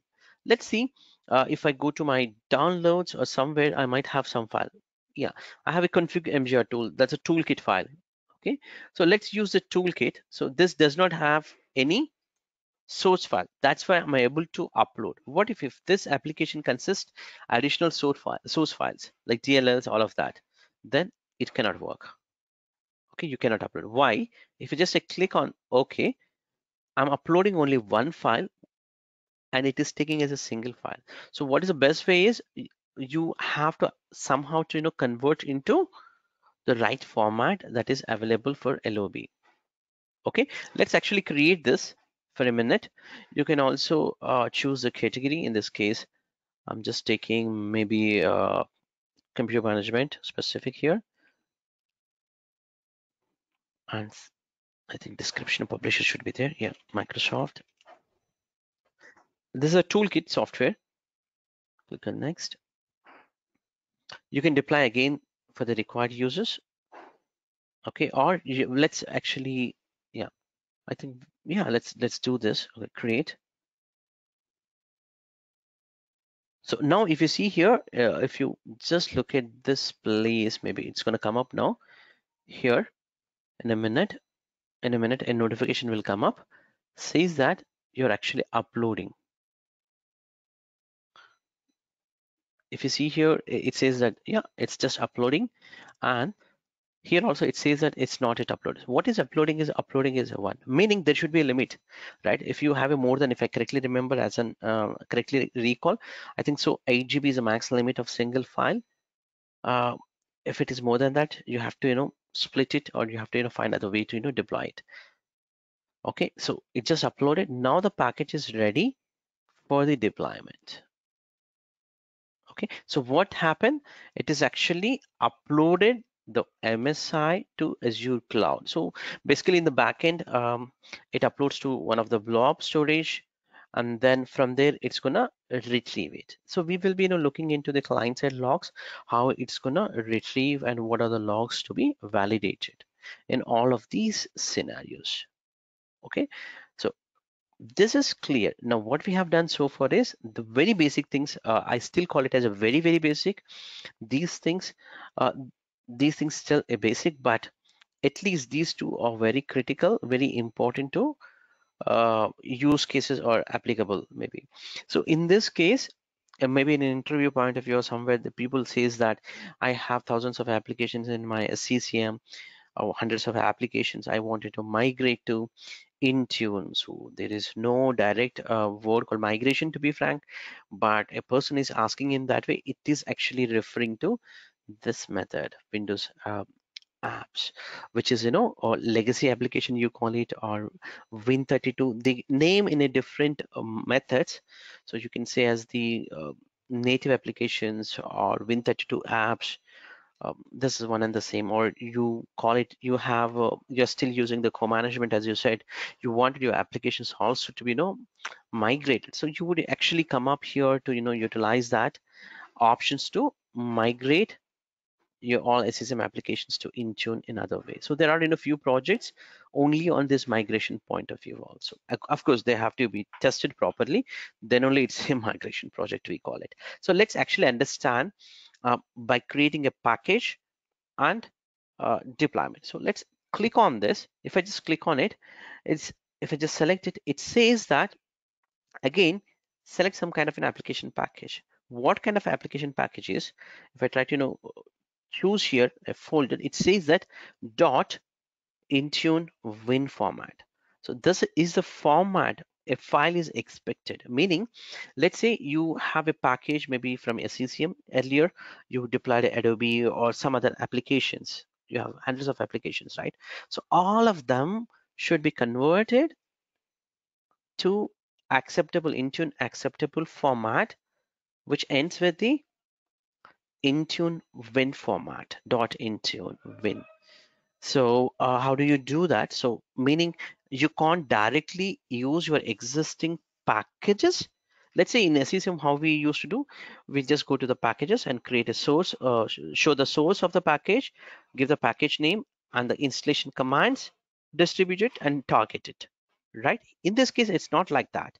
So the source, whatever you are getting from your vendor or from your project management or your whoever giving that application owner that source, we must have to convert it. Meaning, if you're the packager from a SCCM point of view, you have additional tasks to convert to Intune acceptable format.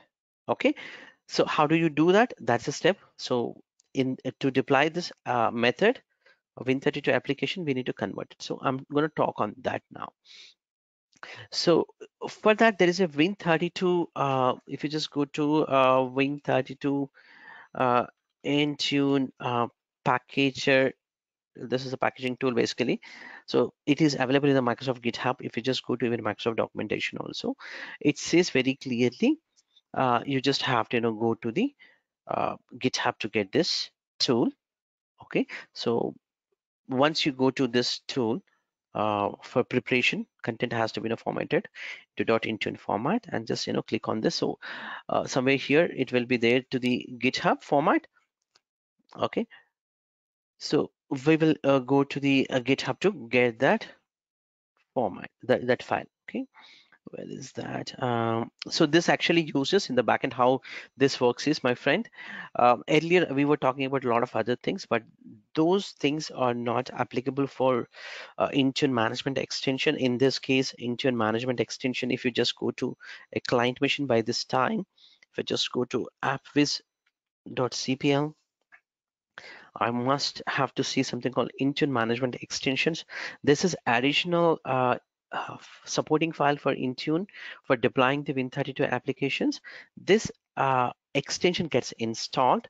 I'm going to show you the logs with respect to the Intune management extension once I complete this application deployment. But in general, just telling you that at this point of time, for Win32, there's an extensions will be available. With this extension, it will use and it gets deployed the applications. Meaning there are some logs with respect to that Intune management extension. That is the key point. Do is for this we need to have a tool called, where did I open? Yeah, Win32 app content tool. So this actually converts into .intune.vim format. Okay, so you can download the applications. This is a tool, so use this tool. If I just go to this specific web link, it actually goes to the GitHub. Let's go to this GitHub, and you can download as a zip file. And then once you extracted this zip format, you would be getting some, uh, anywhere some file called, is it available? Yeah, I have already downloaded. So you would be getting like this. So within this, there's nothing other than one exe file. So we use this exe file and we convert our existing SCCM packages, or you call it you have a package. Let's take one example. I'm just going to open my command window. Okay, and changing the directory to this path, wherever I have this uh, utility. Okay, Intune WinApp util.exe file. So if the font size is not clear, not comfortable, I can increase. Feel free to ask anytime if I forget anytime. So now let's take one example package also, my friend. Simple package with this with the situation covering with all the possible things. Okay, so I have an application called Adobe. So if you see this Adobe application, okay, how this looks like, it has a support, MSI is there, but I cannot use only MSI because it's just a 2 MB, right? Meaning it is actually supporting this data.cap or some other configuration setup file and these. So what I've done is, uh, this is a common scenario which you might have in your infrastructure also. You might have already a kind of similar source, and then you might be using either PowerShell, or you might be using some batch or a VB file as the installation. Similarly, within that, you also have within that source one for an installation also. So think that it might be a PowerShell or VB script, but at the end, what it does, it uses some kind of silent commands. Correct me if I'm wrong, right? So your script will consist of silent installation and some additional changes, like delete some shortcuts by using delete command, or whatever the custom settings to be done, that will be there. This here, all I have to do is I have to just take the, I'm just copying the source path, okay, and what I'll do is I'll just call within this directory, maybe I'll put it this, I'll just call the exe file name. So what is the exe here? This is Intune Win app utility.exe. I'll simply enter without any commands. So this, how did I learn is, this is what the documentation says. You just have to go to the document from Microsoft. This says that uh, to create the Intune specific package, these steps should be followed by everybody. Okay, it's not just me, anybody. So in this case, it is asking me to enter the source folder. So I'm just taking a source which is available here. Okay, it is asking within this source, what is that the installation file? So the setup file is in this case install.bat, right? So that's a file. So I'll just give that a file name, meaning what happens is, my friend, in the backend, once I give this source, it will asking, it is asking for this path, right? The file name. Later part, it will compress to a single file. It compresses to single file, and then we can upload, we can come back here and then upload that package as a single file. You see here, it's just coming as a Intune Win format, single file, it will come up. Okay, and post to that, when it is executing on the client machine, what happens is it will check for the hash value, what you have uploaded, that is coming from a cloud to the client machine. The hash should be matching. It will verify that things. You can find out in the log files. Later point, it will unzip that, and then it will use a first command that we are giving here. So what is the command we are using here? Install.bat. Sometimes it might be a VB script, PowerShell, or anything, okay, used for the installation. So I'm using. Now, where do you want to compress? After compressing, where do you want this output? So I have created here another folder, okay, called output, just to differentiate. So I'll simply say put it into the output folder. Okay, now it's asking for catalog. I never work with the catalogs, honestly. You can remove the catalog, but simply what it is doing in the backend, it's just compressing all the files with an calculated size and hash value. It is attached, if you see here, and then all of these files got. If you just scroll up, I'm just scrolling up here. What it is doing, it is adding some kind of for every file SHA-256, and then compressed, and it has generated a file in the output called install.intune win. So if you choose these options, you always get install.intune only. If you want, you can rename that later point. So I get it in my output folder. Okay, now if I want deploy Win32 application, how would I do? I'll just go to my admin center, go to my applications, Windows, application here, Win32 app. So select that application, and this time it's going to ask us the .Intune Vim format file.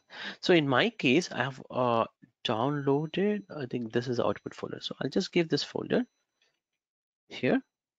This is a file. Okay. Now with that file name only, it's going to come up here. So you can edit that information. Let's say now this is for Adobe install. Okay, whatever the X version or whatever the version name. Okay, you need to know, of course, my friends, you don't directly come up here and create this file. What you do is actually this batch file should be tested, right?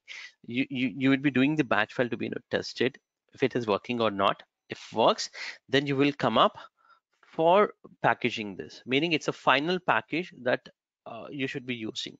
And also you should know uh, post installation how you're going to validate. I'm pretty sure that you all worked on SCCM with the application deployment concept, right? Not the legacy application, not the package method, application deployment method. So it will ask for the processor name or some of the global conditions, or maybe some kind of conditions where post installation how I'm going to validate. So that all that you need to know, have in it documented first, then only you can create this, because it's gonna ask your detection rules.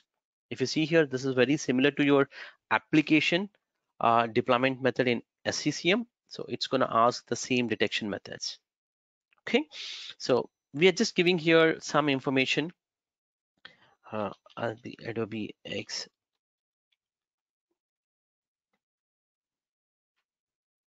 filling up these values.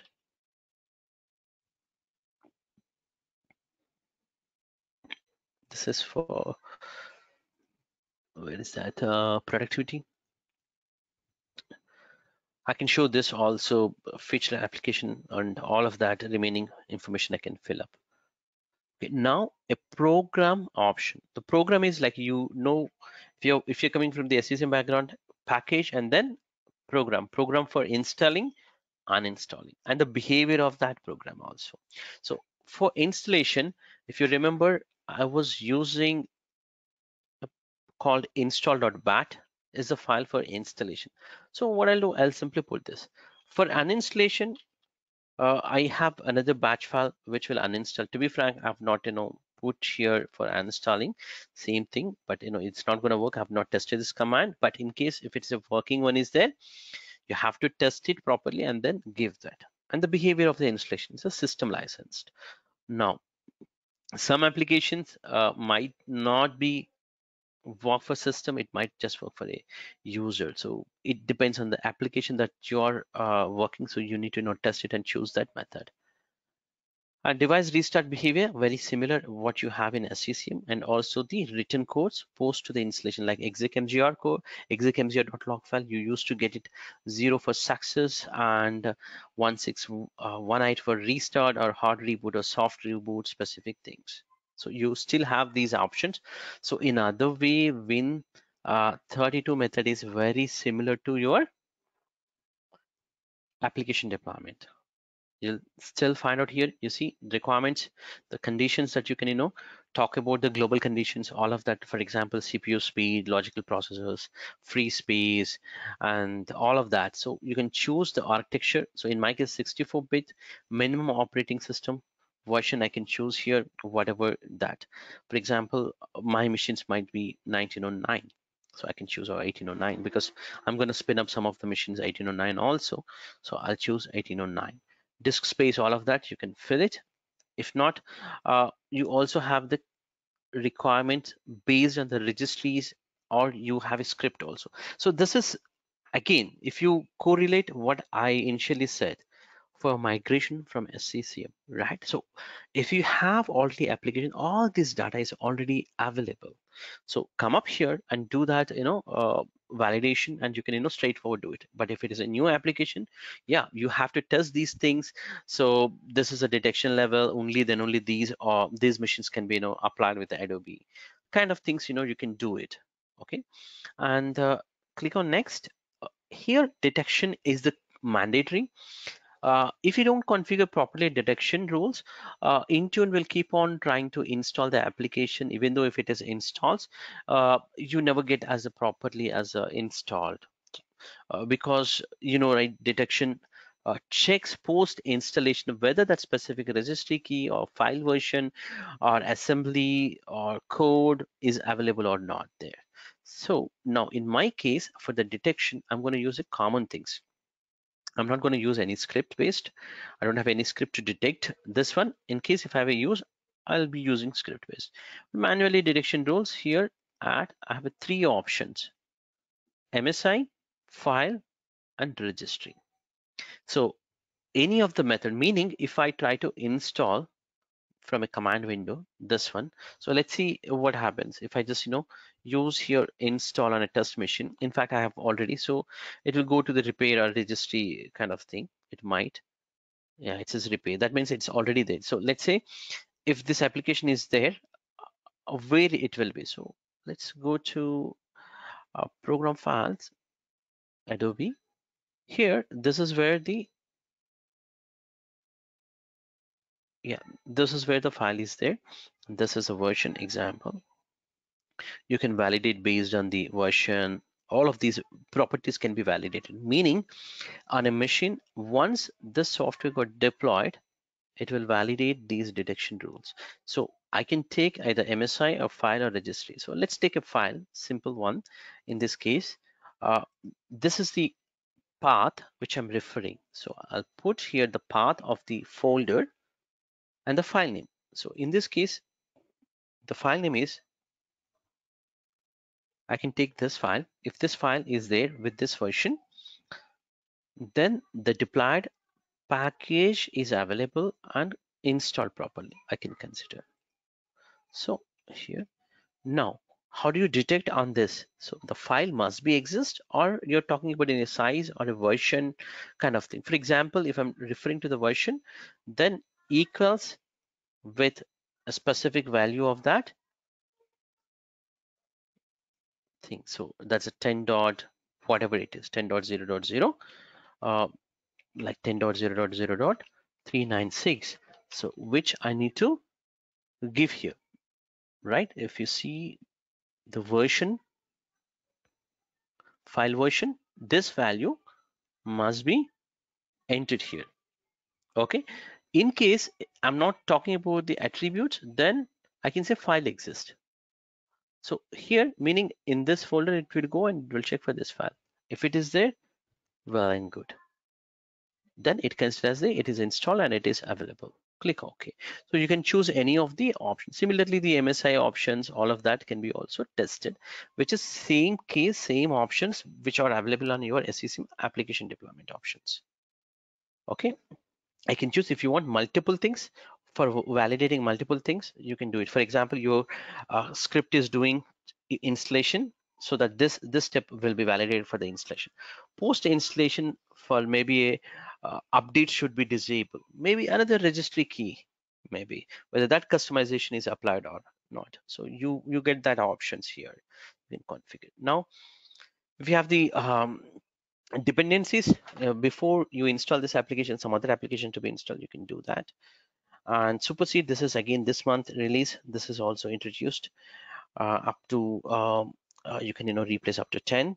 So older versions can be suppressed. So you can do that. In my case, assignment, again I'm going to do it for the normal users. So here is something new actually. If you notice earlier, we never get this content information disable as soon as possible. These information, the toasted notifications was not available if we try to do it for other application deployments, but in this case you have the option. So same thing like in SCCM, user notification, you want to disable.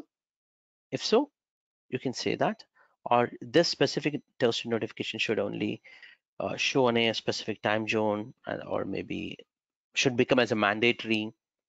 That kind of configuration, content download in the background, post content download. These all the options that are available within the SCCM for the customization are still available with this also. And these things also can be customized later point also. I mean, if I just create this package, what will happen? Again, in the scene, it's gonna upload the package. So it's gonna upload the package. If you see, it's not yet uploaded. It's still doing it now here. And then this gets changed the status. And later point, I can go to the properties to customize in case if I want to do it. Let's say in the meantime, let me go to customize. I can do this customization options here, but still it is uploading, so I can't do it now. But once it is uploaded, I'll be getting these options here to customize. Okay, let's upload. So in the meantime, we can see here the machines.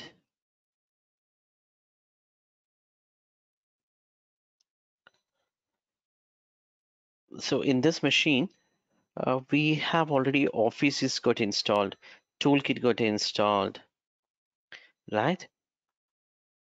So nice. So few things got already installed.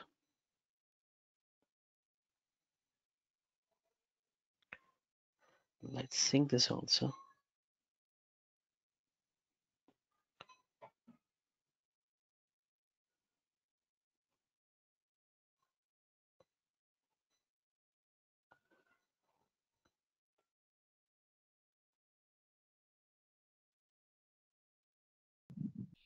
And it's taking some time because I think my internet connection is slow this time, and it just got uploaded. And now let me sync up here on a client machine, and then we will jump into the log section to view more in detail logs. My sincere request to you, all of you, to like and comment, because these logging information, if you want to learn it takes a lot of time. By going through the documentation, I'm putting all of my efforts to you to in an easy way you can capture these things. Once again, I request, please like it and share it within the Intune community especially. Thank you very much for your support. How I can do it forcefully also, there's another options. Okay, let's do a little bit of talking on client side activities. So now I got this right. This is nothing but the Adobe X installer. So it actually, if you just go to Intune um, management extension, there's a service also will be there. Okay, so if you just restart that service also, it can be started. But since it is coming up, I have to quickly go to some path to show you the logs. Okay, otherwise we'll miss out program data. Here under Microsoft, you'll have Intune management extensions. This is a folder. Okay, so here you will have a 3 logs. Okay, let me first use the trace32 so that it's our friend, right? We can use this friend to read the logs. Okay, so there are 3 different logs, my friend. Okay, I can merge 3 of them with merge option so that you can view what is happening step by step. Okay, so there are 3 different log files. One for incoming uh, information will be shown, as well as the staging specific, client health specific, all that logs information will be there. So basically, if you look at this only the specific log, which tracks about the events related to the management, Intune management extension specific. This is the execution is for basically for any kind of PowerShell scripts kind of things. If it is executed, it will talk about it. Okay, and also there's another log file which is the sensor right now. Okay, sensors. It talks about the health in this case. Second, and also before this logs, let me go to another folder also from a program files point of view. Now this should talk about the staging information basically. Uh,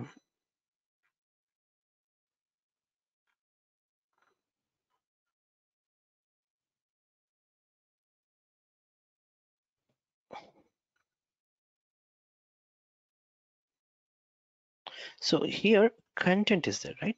So if you know in SCCM you have the CCM cache, right?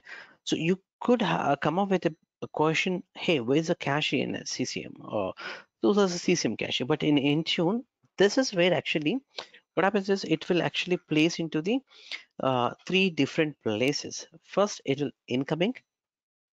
Okay, from here it will go to the staging. Okay, this is nothing content now. Okay, and then any of the detection scripts will be available here. So basically it will download here, and the later point, any activity that is doing against to the I'm talking about Win32 applications, that's only Win32 applications, that will be logged under these three logs. Okay, so let's see.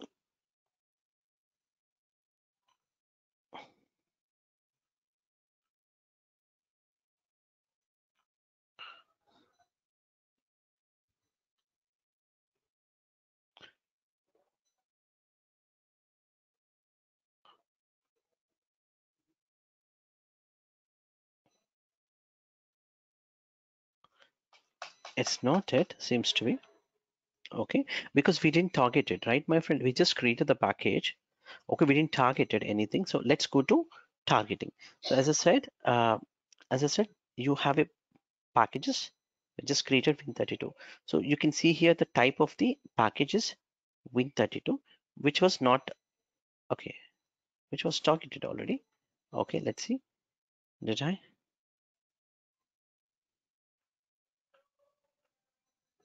Yeah, so this is already targeted. Okay, so it's gonna as soon as possible it will be available, so it will come in few more minutes. Then we can have a look on the logs. So in the meantime, let me look at other logs, other applications. So if you see, just go to the content, incoming. See, the size is increased, right? You see, and then that's gonna still downloading, and immediately that can be viewed in the logs also. If I correctly remember, this is the log. We merged it, three of them, right? Or this is the one. We can have a look on it from here onwards. Mm,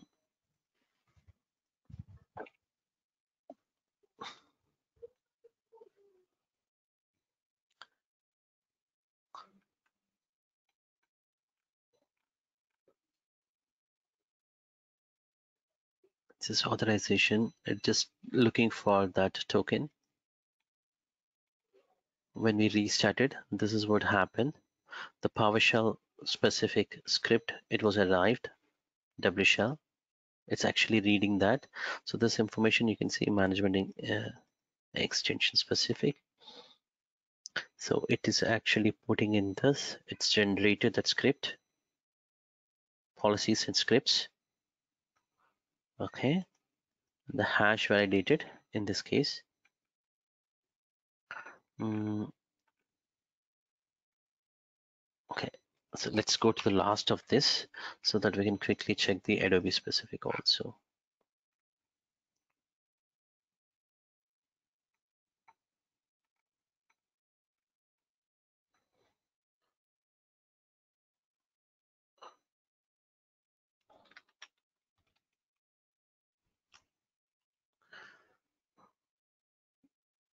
Somewhere here it's just coming up. The policy, if you look at the policy, somewhere within this, the policy bundle, you will have the Adobe specific. Yeah, .exe, a reader 10.0. You see these are the values that we have given. Okay, it got a policy. It's a Win32 specific. So this is how you look into the logs. So very similar, you can go through these logs when you get the errors. So definitely this tool will show some kind of errors when you have the problem actually. Okay, so this is only applicable for the downloading status. Everything is available. So fully once it is downloaded, let's go ahead and execute it. So 32 these are the application. logs related to Let's the see, Win32 for that is MSI dependent also. on complete Intune management extension. That's why we are gonna deep dive only for these logs, and these are not applicable for other type of deployments that we have done as of now. Okay, my friends. So for we looked at the Win32 application deployment. Now let's have a look on MSI and rest of the uh, application types deployment status also from the client logs. Okay, my friends. On that also. Okay, C colon Windows system 32. Today my eyes are burning. I don't know. Config slash in the configuration, it's a admin profile. So I'm just going to the system profile, application data. Under local, you have a MDM. Okay. Any of the MSIs, if it is keeping some kind of the MSI version, like with based on the product key, it will keep it here. Okay. And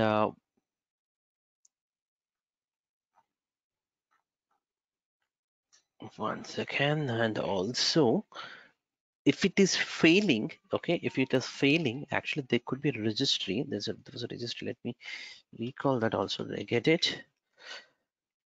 We'll get that registry information from HKLM maximize under definitely Microsoft for software HKLM, software under Microsoft Enterprise.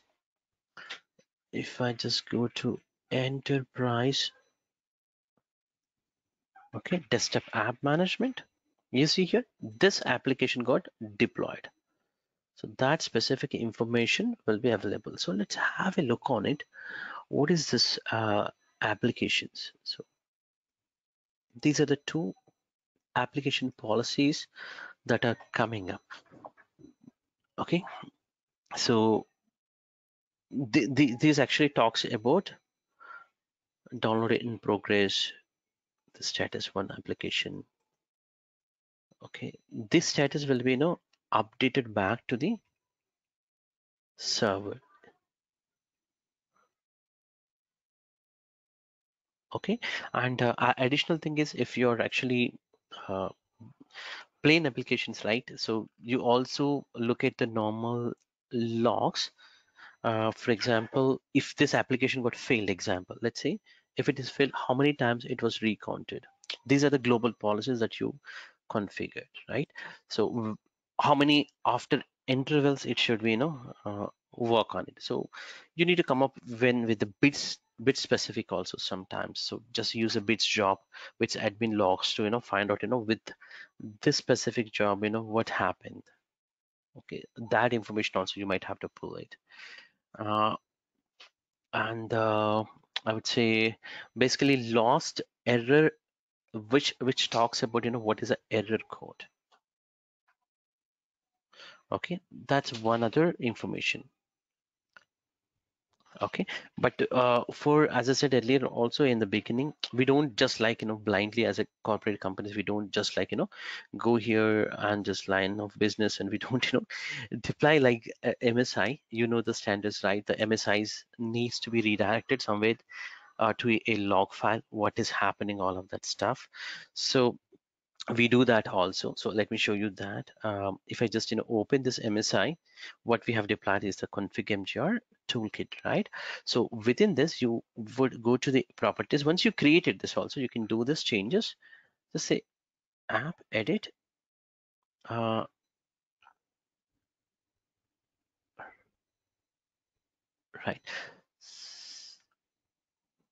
Here within the command line, it was taken as the default one. What is the default one?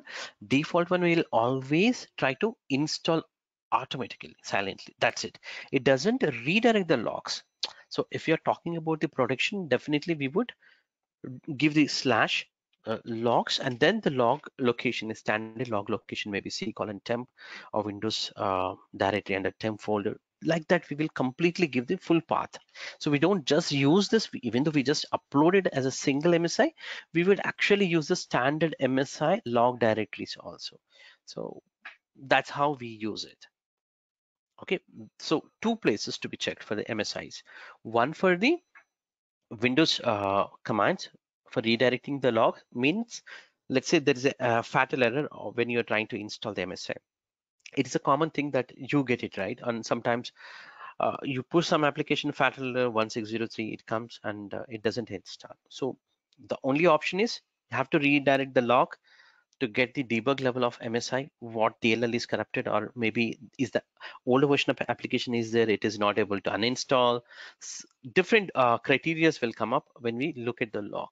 So that is at the application installation level logs. Other one would be the what happened actually. Okay, it might fail at the application level, but what happened? So what happened will be, comes under lost errors, and what is the next intervals, all of that, also will be important for understanding these things.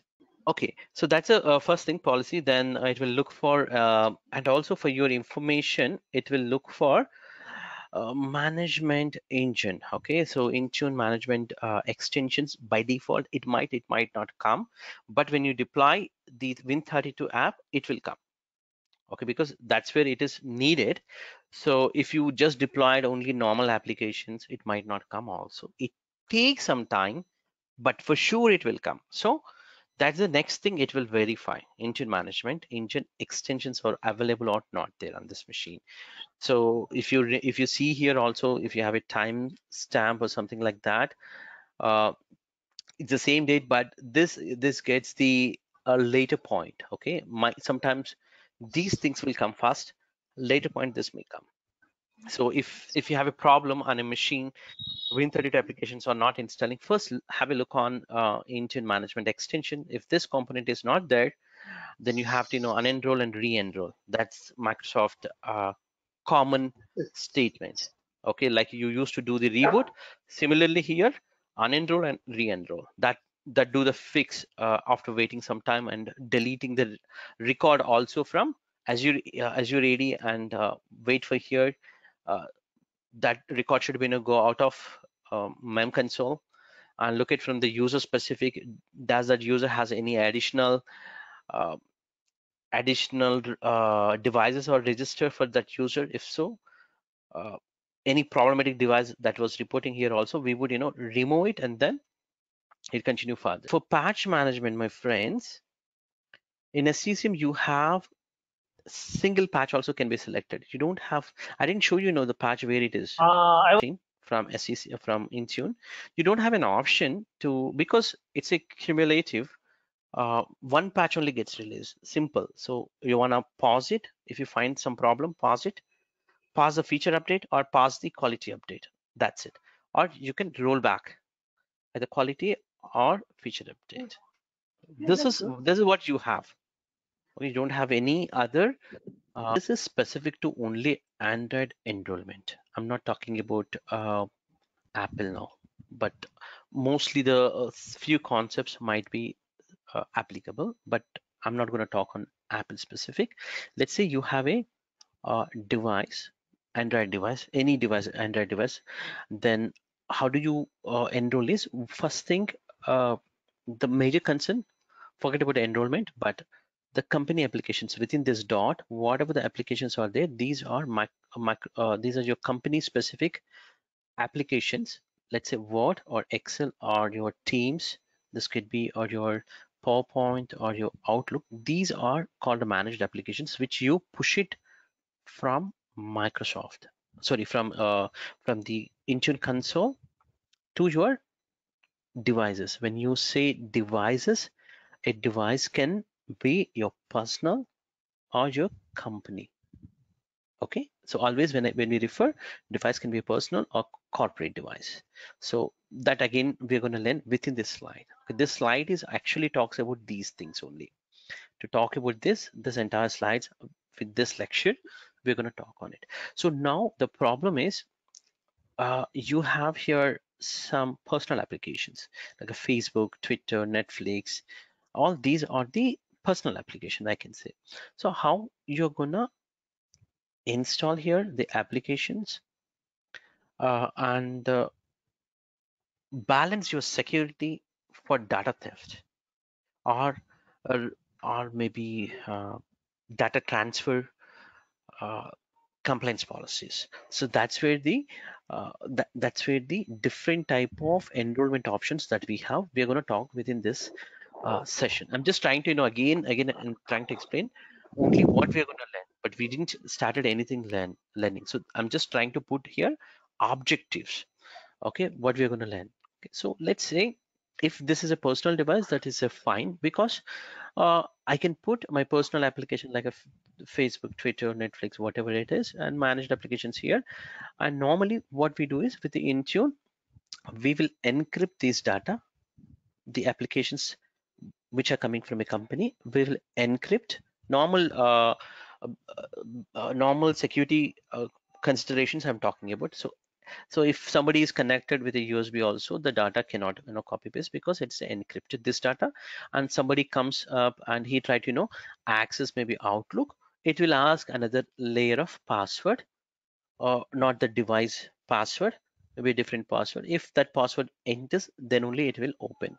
Maybe a pin. If he is trying 4 or 5 times a wrong attempts, this application can be wiped, or maybe entire enrollment can be wiped up. So like different conditions we can apply in general. Okay, these all are we are going to learn on it. Okay, copy paste also should be restricted, taking photographs should be restricted, because it could be a personal device also, right? So it's not good to take the screenshot of company financial data or whatever it is. That also can be applied into this. And also this entire thing, actually whatever I so far explained, this is fully isolated. It's a completely isolated with encrypted with different passwords set, and you cannot transfer the application data from here to here, but it can be transferred from here to here, but not here to here. So these are the things are available, or should be normally considered when we go for a project. The customer might ask any of these things. Okay, I didn't talk about corporate devices, I didn't talk about personal device. This is a common concepts that we might have to learn.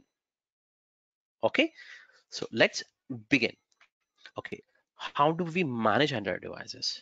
So if you can recall in the introduction section, I told Android, when it was developed, they were focused on DA. That's a direct administration from a device side. So it's like very similar to root.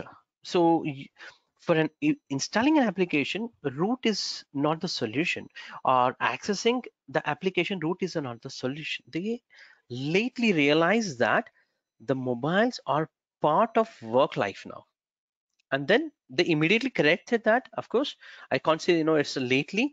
When they begin, yeah, it begins with something, right? That something was this. Okay, so now nobody is using DA. Okay, I told that earlier. Okay, why nobody is using this management style? So why I'm talking about management? So in Intune we have enrollment for Windows. That's good. But what type of enrollment options we had here? We have just the one type, which is automatic here. But this is not the case if I go for Android. You see, by platform Android, if I go to the Android enrollment, I have two options. Hey, you want to do for enrollment by creating a different things here, or Android device administration. Nobody uses. And if you just Google this also, Microsoft is not just the Microsoft, actually first Google recommends that stop using DA and start using the work profile. So 99% nobody uses this. I'm not gonna repeat this again. Maybe 2-3 times I might take as an example. Later point I'm not gonna talk. But what are that advantages we are gonna get it with the enterprise, which were missing from a DA? Okay, these the things are missing. What are that? First thing is consistency and reliable management. You can trust the reliable, and you can flexibly you can manage. Applications can be managed safely, and in case of any zero threat kind of 0 day vulnerability things comes, you can patch it, that specific thing, or new features can be introduced. But that's not the case with this. Okay, and it's by default it was considered in a secure by default. I would say let's think it this way. You all know that Windows operating system. So this Windows initially also released for Windows 95 and Windows NT for workstations, right? NT for workstations used to be used in the office environment, right? But later point, Microsoft is coming up, in a different way, the same operating system, but they're just making edition different, right? Similar thing here also. They initially started with DA, but now enterprise offering. This is also sometimes called work. Okay, Android Enterprise for Work also we call it. Android Enterprise also we'll call it. Okay, solid foundation and a wish to be built. That's it. Okay, these are the things if you just Google it, and we are going to use only Android Enterprise offering. Now, my friends, before I jump into any of this explanation, I'm expecting you to get only 2 points out of this slide. If you get more than that, I'm happy, because the remaining points you're gonna learn in the next slide. In that also, if you're gonna learn the 2 points, at least if you capture one, you're gonna learn in the next slide that remaining point one. So the style of this PPT I created, you cannot learn on a single shot. If you're able to learn, that's good. If you cannot learn, you will learn end of the slide. Okay, this is the expectation from my end also. Okay, and any audience. So let me explain. So this Android Enterprise offering has 4 different types. Okay, how many? 4.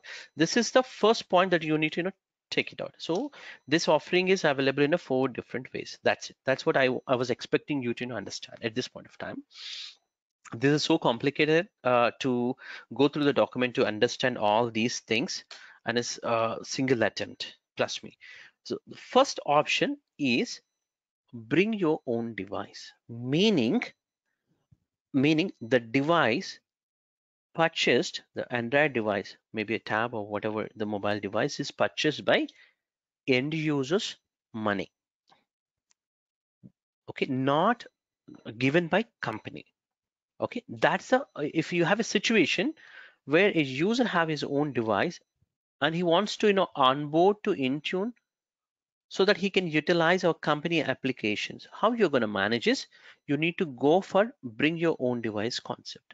That is called in Microsoft point of view, the right word is not to bring your own device. The right word is personally owned with work profile. So it's called personally owned with a work profile, meaning it can personal device. This is a personal device. It can also have some work profile also, like Outlook. Okay, these things can be installed. Okay, so how do you do this? Is my friend, this is very simple. As most of you know already, on a device we will be installing a company portal application. We sign into the company portal application, and then the required applications will come from a Intune. Well, that's fine. Okay, now the next 3 options I'm going to talk. So the next 3 are here. I didn't named also, if you remember, because I want you to understand at least there are other 3 options. These 3 are related to corporate, meaning a device purchased by company. Okay, company. So it is giving the device to end user. You might ask now, what is the difference having a bring your own device and a corporate? It's a common question. So simple. The purchase by here in this case user, this user purchase, this is in this case company. Fantastic. Is there any other difference? Yes, my friend. If user left this company, what happens to our applications? So these applications can be, our company applications can be wiped by Intune admin. He can do that, but he cannot reset or reformat end user's device. Why? Because the device owned by end user. No, whereas in a corporate situation, he can do everything, every possible step he can do it on the device because the device owned by company. Okay, so what I was expected from this slide is till here, nothing else I'm expecting, but I'm going to explain you further level. uh, you may not understand at this slide. Okay, so as I said earlier, these three are corporate, and out of this corporate, the first one, let's understand what is this. This is called, if you see, Android Enterprise corporate owned with a work profile. If somebody can try to understand, the wording is same with a work profile. Here also work profile. What does it mean is, let's compare with this and this. If a person can compare, try to understand with this and this, then the concept clears for him. Okay, try to compare. I'm going to explain about bring your own device case. So the device is purchased by person. He installed with a company portal, right? And signed in, then applications coming. So assume that these applications are Outlook or whatever that applications here. Okay, this user who is a personal user also have Facebook. He can have, right? Because it's a personal device. Now let's talk about this device. What is this device?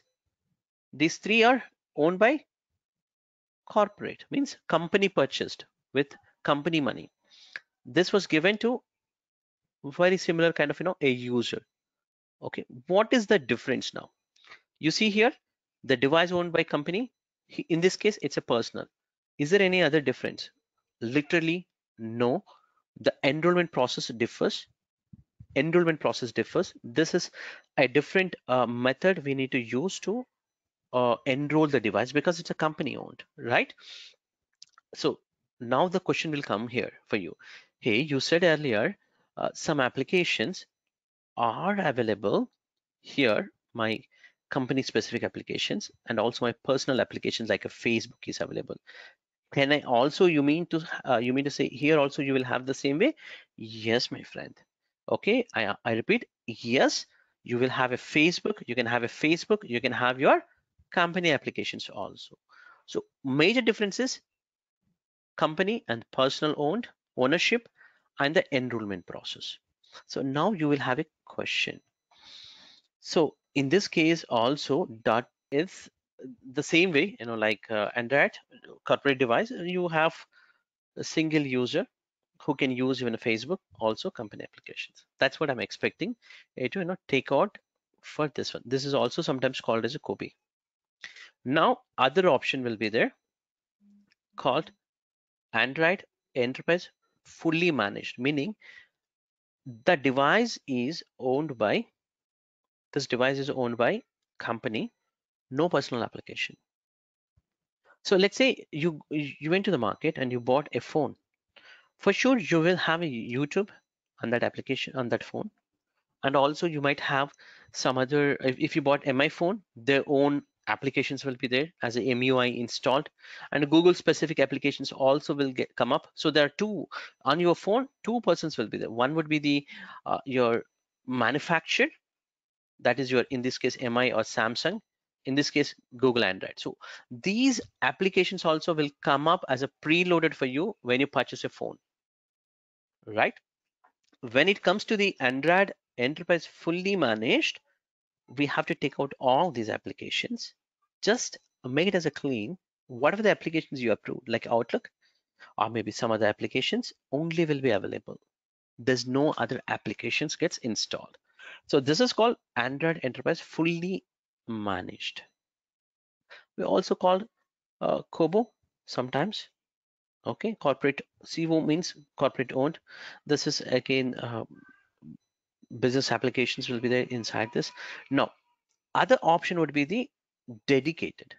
Okay, for dedicated, we put it in this way. Same. Now, for the dedicated, you need to compare with 3 and 4. The first one we try to compare with the first and 2.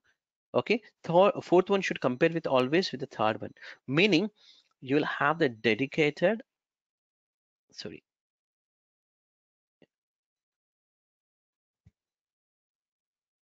where is that pen? Yeah, so you will have a dedicated device. Okay, you have a dedicated device which is which is a corporate device, and just the purpose of this device is meant for a single purpose, not for a user. Basically, in this case, normally a user will use it, but in this case, it meant for a purpose. Example, if you look at here, there's a visitor room, or when a visitor comes, he can tap the device and opens automatically an application, and he can uh, he'll enter contact details, all of that, and immediately it will print with the gate pass.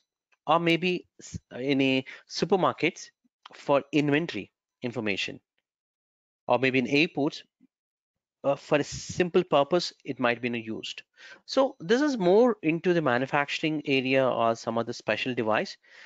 We would be using this method, meaning it's a single purpose. Okay, automated application will launch automatically, but this is a different purpose. Okay, so kiosk, basically kiosk. So within the Windows also we have a kiosk mode. Similarly, these devices also kiosk purpose will be used. Okay, so I hope at least you understand a few points here. I'm going to explain the same things, my friend, one more time. So if you just go to the Microsoft MEM console or the endpoint manager, you have Android enrollment, and this is where you have these options, 4 options. Okay, so I said Android for work, right? So we are not going to work with the device administration, I told. Now, what is the best way to learn? The best way is to learn is first try with this option, then go to the cross method, which is corporate owned device, which I just explained in the order. Same, second one, then learn this one and go to this method. If you can, or if you want to try it on your lab, or if you want a learning path, would be this is the best way. Don't go here directly because this is almost dependent on this. Okay, so you need to compare and you need to learn it. Okay, so this is what I wanted to convey here. And if you remember, we worked with the Windows, we have created a profiles, right? Complaints policies profiles. So the complaints policies profiles are applicable at the 2 levels. One for corporate. So if I create a complaints policy example, or maybe some configuration profile that is based on a corporate devices, or maybe let's take another color, maybe on bring your own device concept. So I need to create 2 things, right? When we talk about the profiles, there are 2 things. Configuration profile can be a corporate specific or bring your own device specific. Okay, just want to give you heads up information. That's it. That's what I'm expecting out of this slide. Okay, so we know this slide intention is to give you how to learn, what to learn first. That's it. The learning method is 1 and 2 and then 3 and 4. Okay, now we said 4 different methods. Very well. How it looks like? Let's have a visually how it looks like. So if you notice, the first thing we talked about the corporate owned, which is the 3 options, right, my friends? These 3 are corporate, and this is for personal. This bring your own device concept. What happens is the user will go. That's the first level, one which you have to learn. You will install the company portal or Intune portal, whatever it is, just install, and then the applications comes. The applications, once it is installed, you'll have a briefcase icon on every application that is coming from your company applications. Okay, so these are the things, and it might be it might show in this view. So if you see here, this is a plain Google MUI, not Vivo or not MI view. Okay, so meaning if you're coming from MI, it might be a folder will come up. Inside the folder name will be a work is a folder name. All these icons will be there with a briefcase icon. So any application that is showing as a briefcase or lock icon, then it is a company application. So as I said earlier also, for bring your own device or corporate owned with a work profile, almost the same, meaning if you see here, the device is owned by company, and he also have your personal applications can install and work also. The briefcase icon also there. So you might have a question now, why we give a device for a person to install Facebook. Yeah, let's take director levels and some management guys who are public relationship, or maybe they're using Twitter kind of things to do it, or maybe we trust them but we are not compromised on a device level security. Then you can offer it. That's called copy. Okay, now other concept, which is fully managed, meaning you have a multiple applications here and there's no Google, YouTube, or maybe some other application. It's a plain applications that whatever you approved are there. This is called fully managed. Okay, this is dedicated a specific purpose. Maybe you open Chrome or Edge, uh, just do that, maybe ticketing, ticket booking, or maybe visitor management or digital uh, signing. These things can be done with these. Okay, so I hope everybody understand at least a little bit on the profiles that we have. Last 30 more seconds for this one. Company portal should be used. For these things, we will be using some kind of barcode or some kind of scanner or some magical tricks like you tap 3 times, 4 times, it goes to the corporate enrollment process. So this is a different altogether enrollment steps. It's not like a normal company portal because these are devices owned by your company. And also from a Google Android also zero deployment options also. Thank you for watching part 2. I'll catch you in the part 3 series. I hope this is useful for you. Kindly share this within Intune community and share the knowledge with other Intune fellows who are interested to learn. And if you are visiting for the first time, please do subscribe and like and comment your questions. I would be happy to help you out any point of time. Thank you.